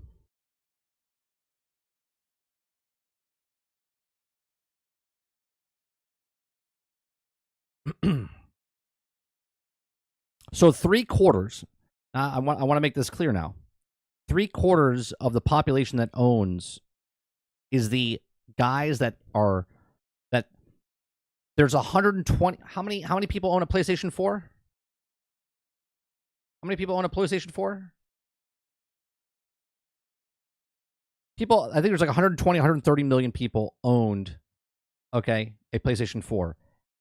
Half of those have come over to a PlayStation 5, okay? And because half of those came over, okay, so we have a 60, of 120. There's another 60 million to 70 million people that haven't moved over from a PlayStation 4 yet to a PlayStation 5. Do you think those people cared about 60 frames per second? If they did, they would already have a PlayStation 5, right? So the majority of the players that play video games don't care about, right? They don't care about it. The minority of the people, which is the majority now on PlayStation 5, the people that want to keep up with the Joneses are playing the games of 3/4 of that group, right?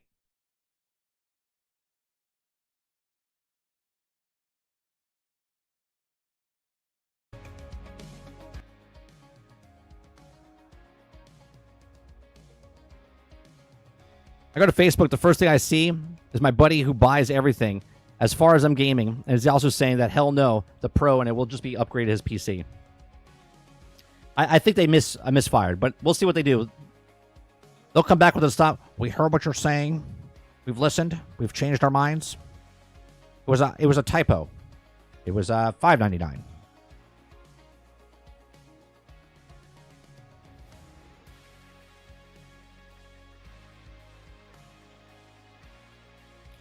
They'll have to move when it stopped being supported. There's plenty of years before it gets not supported. They stopped supporting the 360 recently. 360 came out like 2008.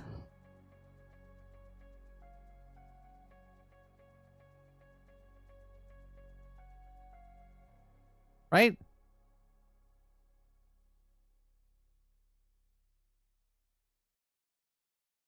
$2005. I'm sorry, 20 years ago. And they just stopped it. So I think they have until what, 2032, maybe, before that PlayStation. That would be a dick move, wouldn't it, though, Water? If all of a sudden Sony was like, oh, by the way, we're not supporting PlayStation 4 anymore. We're shutting down all servers. Now that would be a dick move. They'll be like, wait a minute, what happens then? Well, you gotta get a PlayStation 5. And we're all out of stock of the regular PlayStation 5s. The only ones in stock right now are the PlayStation 5 Pros. I'm so sorry. I'm so sorry.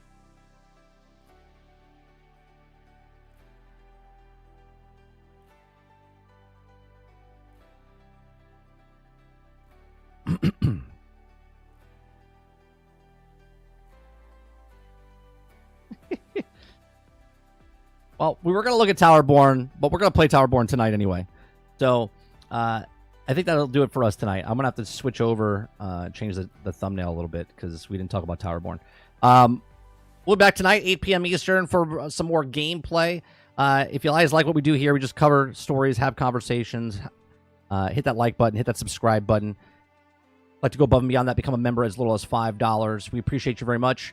Don't forget, we do have a podcast on Wednesday night this week called Chatting With. We have Greg Owen, YouTuber.